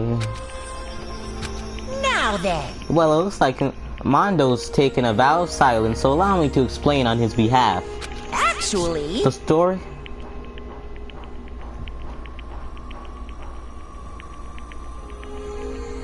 Maybe Ishimaru, like, voted for Tagami because he still thought it was him because he was in denial. The story of the murder this time is the sad story of two men. But for anyone who doesn't want to hear it, you can hit the circle button to fast forward the text. Anyway, there was once a young boy, and his name was Chihiro Fujisaki. He had an extreme inferiority complex regarding his own lack of strength. You're so weak, even though you're a boy. He'd heard things like that as long as he could remember, and he couldn't overcome his weakness. On the contrary, he tried to hide and bury himself further and further into that weakness, to take on the fragile form of a petite young girl. He had chosen that as his way out. Now nobody will be able to say anything about even though you're a boy. No matter how tightly he wrapped himself in that shell, the inferiority complex had already taken root deep inside of him, and was not so easily weeded out. And as it turned out, the shell was completely empty. The complex didn't disappear. Instead, it only grew stronger and stronger. I'm weak. Weak.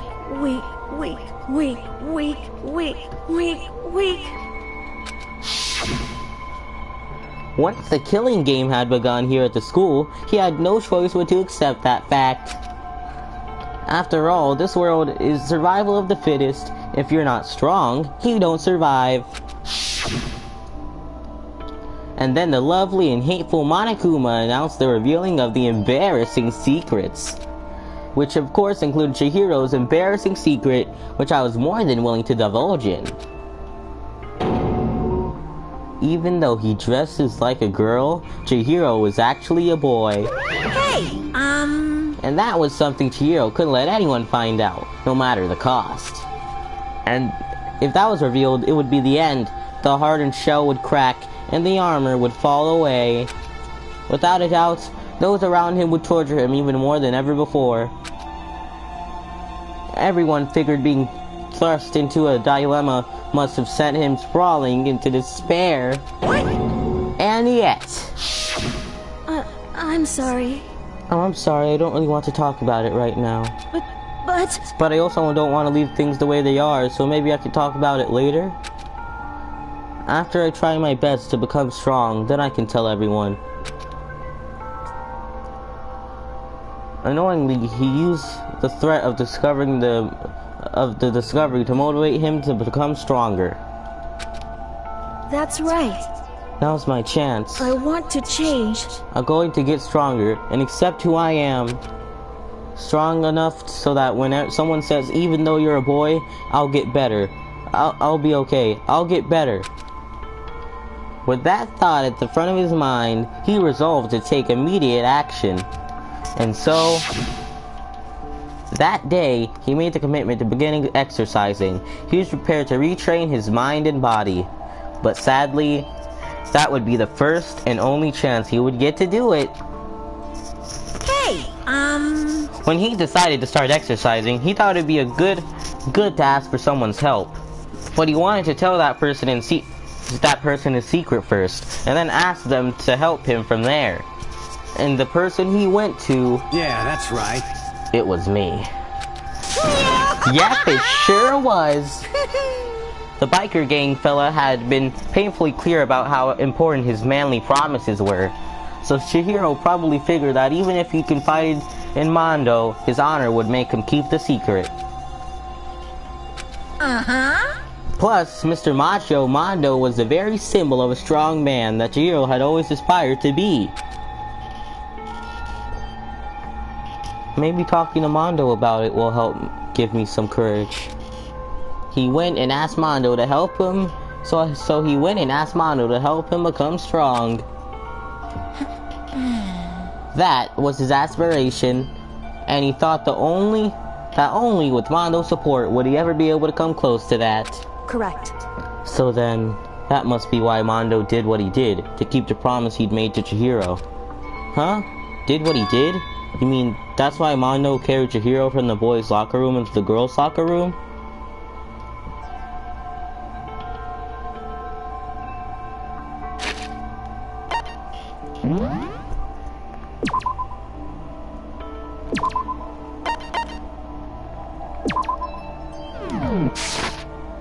Indeed. Yes, that's exactly what I mean. Wasn't that to cover up what he'd done?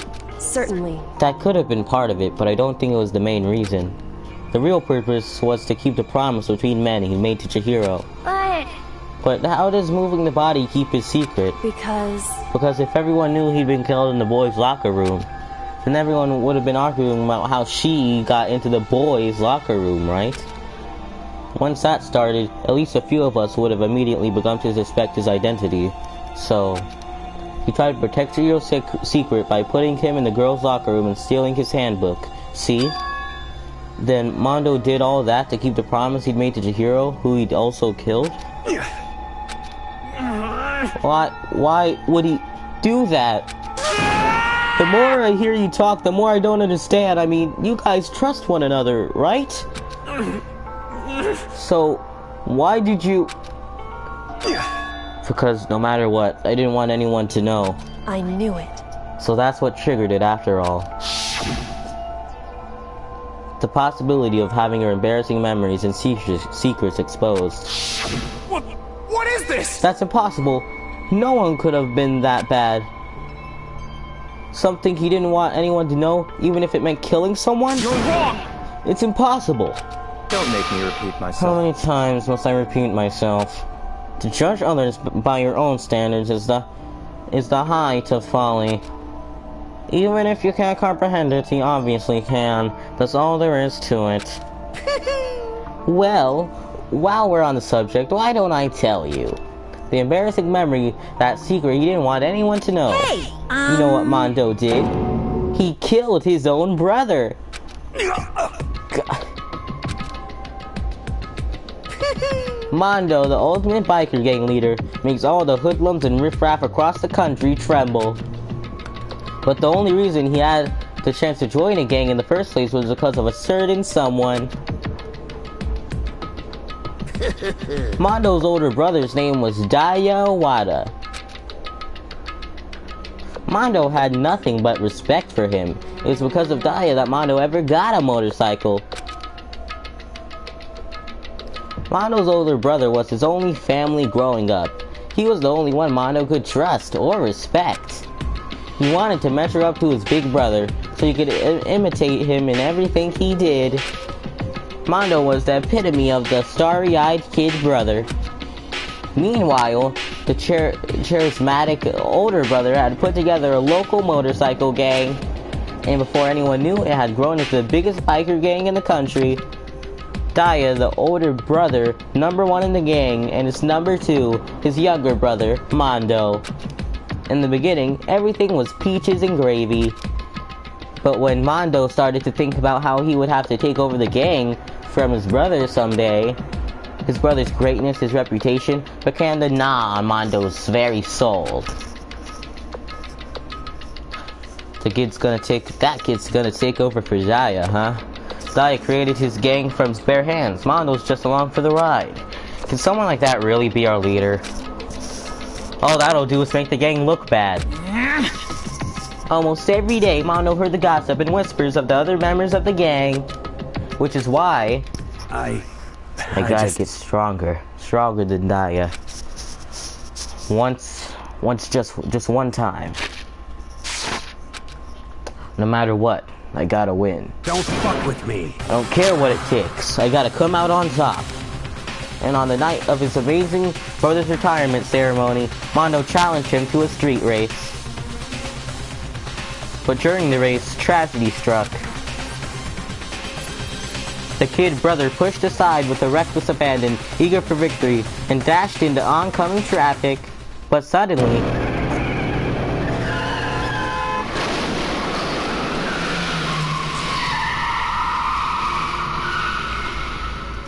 lying on his kid brother's arms, the older brother delivered his final words. My bad, kid. I fucked up. Sorry. Of course, he knew it was his brother's fault, but Daya never blamed him for what happened. Hey kid, the rest is up to you. No matter what, you gotta keep the gang together. Cause it's the team you and me put together. It's a promise between men.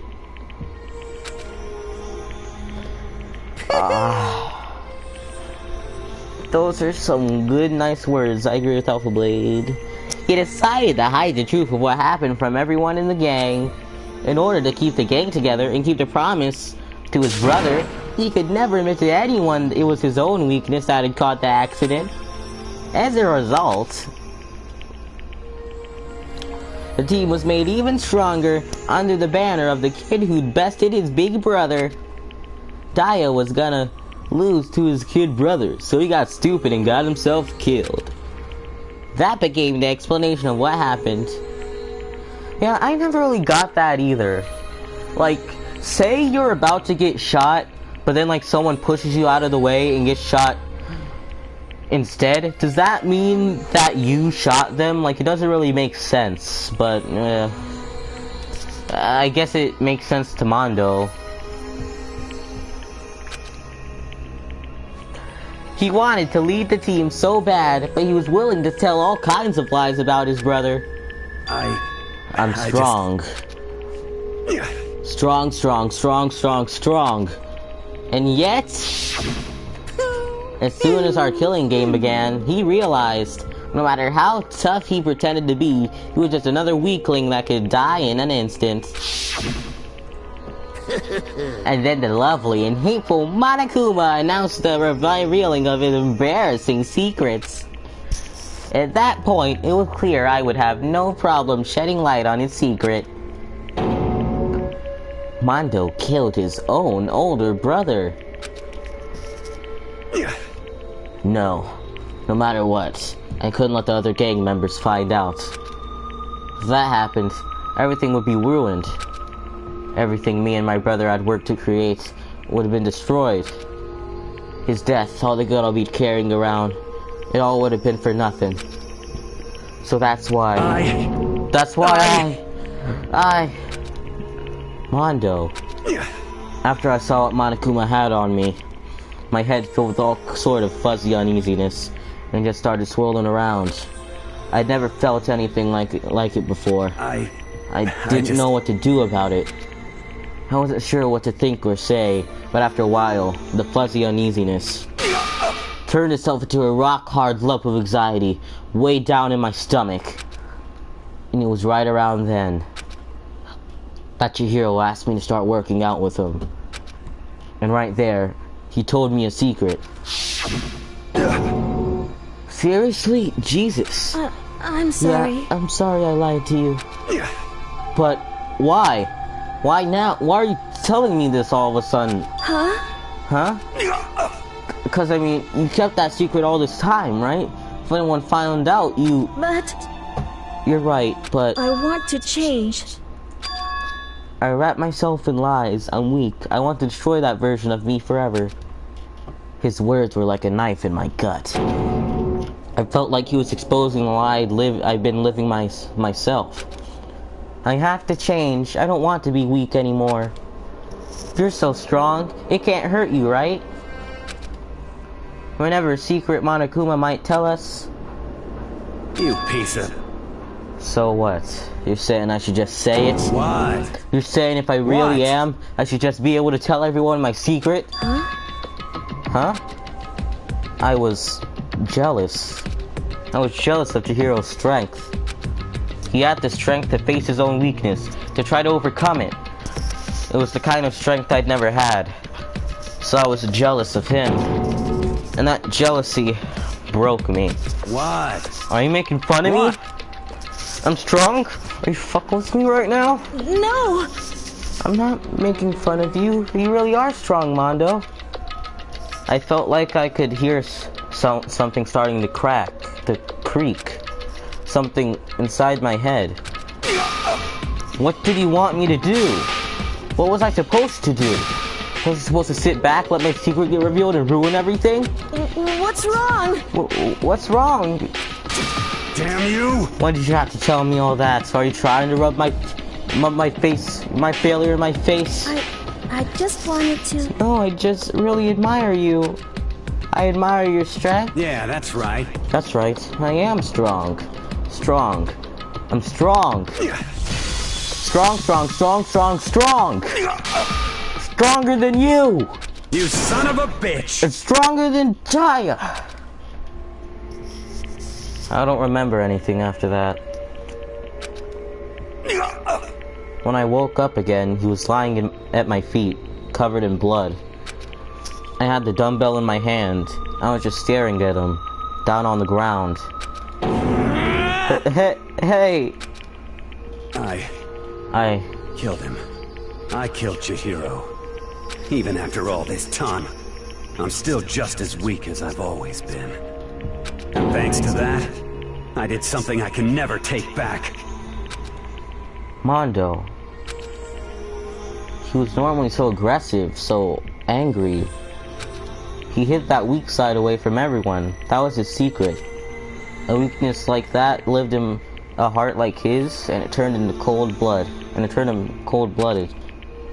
God damn it. Look at him, you see? You're all just like him. For a secret from the past, for a memory. For that, he killed another living being in cold blood. He couldn't cut free from his regrets from the outside world. He doesn't know what strength is. Do you see hope anywhere in there? Cause I sure don't. You bastard. Just shut up, you son of a bitch. Go ahead. Say that again. I dare you. Yep. Okay, I'll say it as many times as I want. Is what I want to say, but unfortunately I can't do that right now because the time for punishing is fast approaching. Punishing? You kid me? You mean execution? Well now. That's what I promised you, right? The blackened that disturbs the peace will be punished. Ridiculous! Hold on. Now then, I prepared a very special punishment! For Mondo Owada, the ultimate biker gang leader. No, wait! Let's give it everything we've got! It's punishment time! I said, wait! Sorry, man. I couldn't keep the promise we made. From one man to another. No, I don't want Mondo to die. He was awesome. Fuck.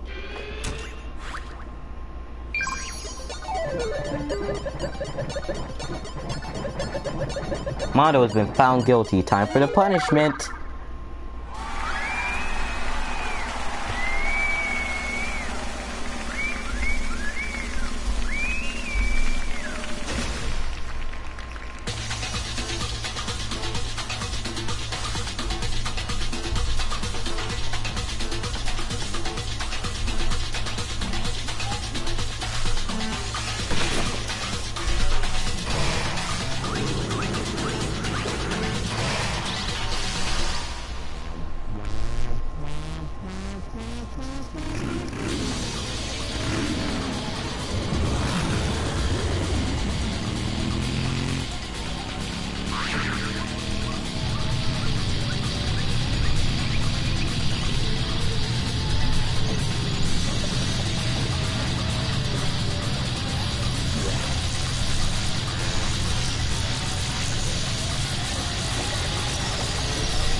I don't think the stream...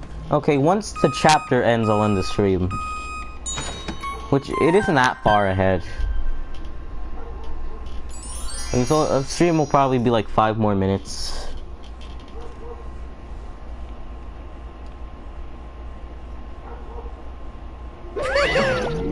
Laugh at death and your soul will forever be at peace. It can't be my brother. After murder, another murder, and another execution. I want to feel again. Everyone's lives are taken so lightly here. I feel like I might be going mad. Maybe I'll just let it happen.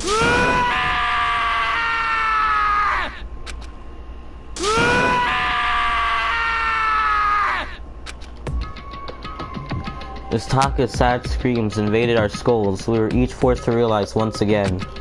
But of course, he had to. What a disappointment. This is the end of the game. Byakuya? What is this? You're completely insane, you know that? A game? One of our friends is dead. Do you realize that? Naturally. Of course I do, because this game is life or death. Hey. I don't have anything to say to you. I don't have a response, except that... However... I just don't understand why. Why did you go out of your way to disguise Mondo's crime? What? Why? Isn't it obvious? Because it made things more interesting. His voice was calm, emotionless, like the voice of death. It chilled me to the bone. Last night, though, when the murder took place, I was in the library as usual. Honestly. So you ignored the nighttime rule too. That rule never mattered to me. I don't recall agreeing to it. There is nothing to be done. Well, I don't particularly care. Please, continue. The night grew late, and I decided to return to my room, which is when I stumbled upon him. I spotted Mondo coming out of the girls' locker room. After he'd gone, I looked inside and saw the corpse. What? You mean you actually witnessed the murder? He was such a fool. He didn't even have the slightest idea I seen him. Well... So you're saying he knew who the culprit was from the very beginning? That's right. Indeed. But if that had been the end, how boring would that have been? I mean, what a waste of time to have the answer revealed right at the beginning. Which is why I decided to lend a helping hand. I thought it would liven things up. You did all that to liven things up? I see. So after hearing about Genocide Jack from Toko, you decided to use that to create the fake murder case? But damn, man, if you hadn't figured out who'd really done it, you would have been dead too, right? Well, obviously I would have revealed the truth before it reached that point. Of course, Byakuya turned and looked me in the eye. I could feel his sharp eyes piercing into me. Thanks to return a remarkable someone, it never did, and I was able to perform an interesting experiment. Once I do decide to become blackened, I now know who I'll have to watch out for. What? Correct. So that was your reason. Are you satisfied? Indeed. Yes, we're done listening to your story.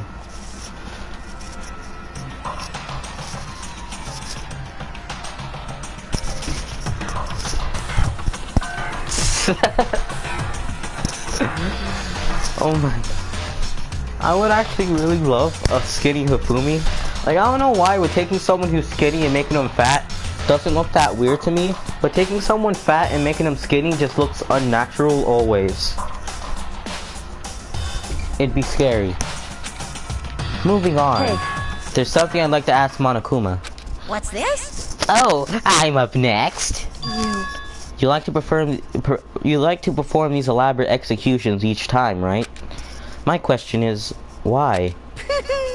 Do you like them? Well, you know, this punishment, this despair, it's not just for you. All this punishment, all this despair is my gift to mankind itself. What? You're over-exaggerating. I'm not over-exaggerating. These punishments are meant to transform all hope to despair. Damn. What do you mean? Mean? Mean? Mean? What the heck? Mean. Good grief, I don't understand why you have to pick apart every stupid little thing. Whatever, it doesn't matter. In the end, I'm going to stand alone as the victor, and then everything will be revealed to me. Ooh, The noble son of a Tagami family. Truly, you understand me. I think this is the start of a terrifying friendship. That's enough. Shut up. I would never stoop to the levels of a childish criminal like you. Let me just say this. After I have achieved complete victory, you're up next. I'm going to find you and kill you. Understand? In the name of my family. In the name of the Tagami family, for which victory is a foregone conclusion. You're getting all riled up! Ooh, you're like the main character of a video game or something. No trash mob for you. I swear, whatever it takes, I will kill you. Ooh, temper. Seems like someone needs a nap. Ooh.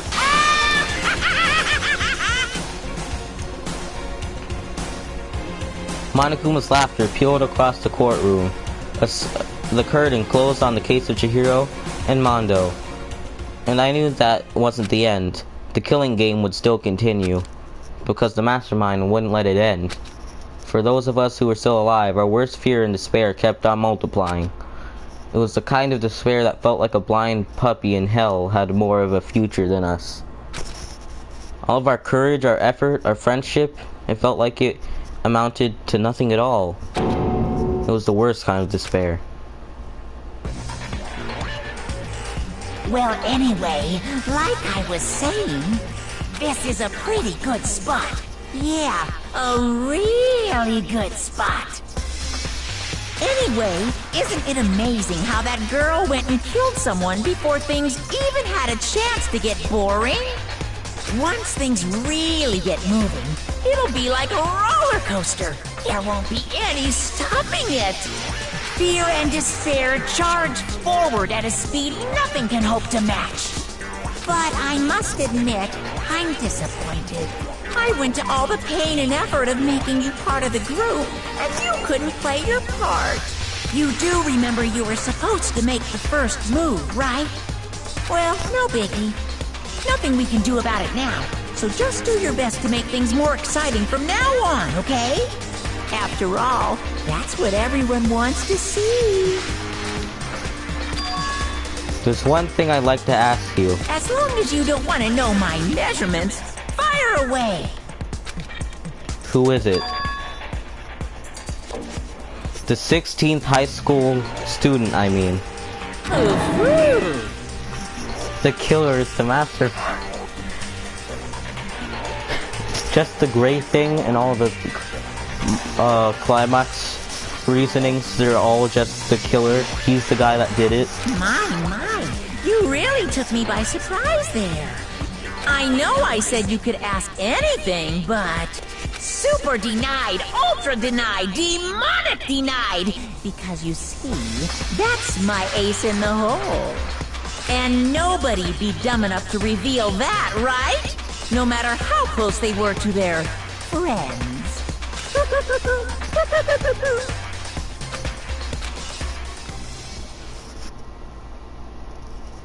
Chapter 2, Boy's Life in Despair. The end. Surviving students, 10. To be continued. You received the crazy diamond present. Save the data.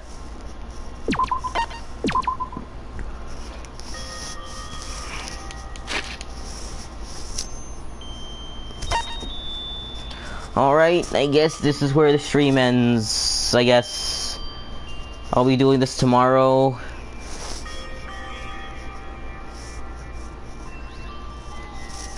Oh yeah, it is kind of like the One Piece to be continued.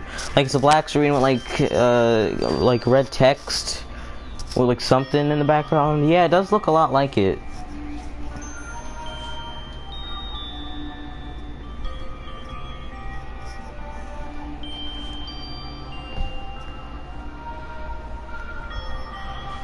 Alright, I guess this is probably the end of the stream.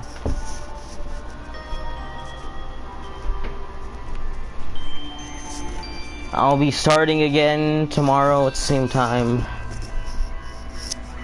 See ya.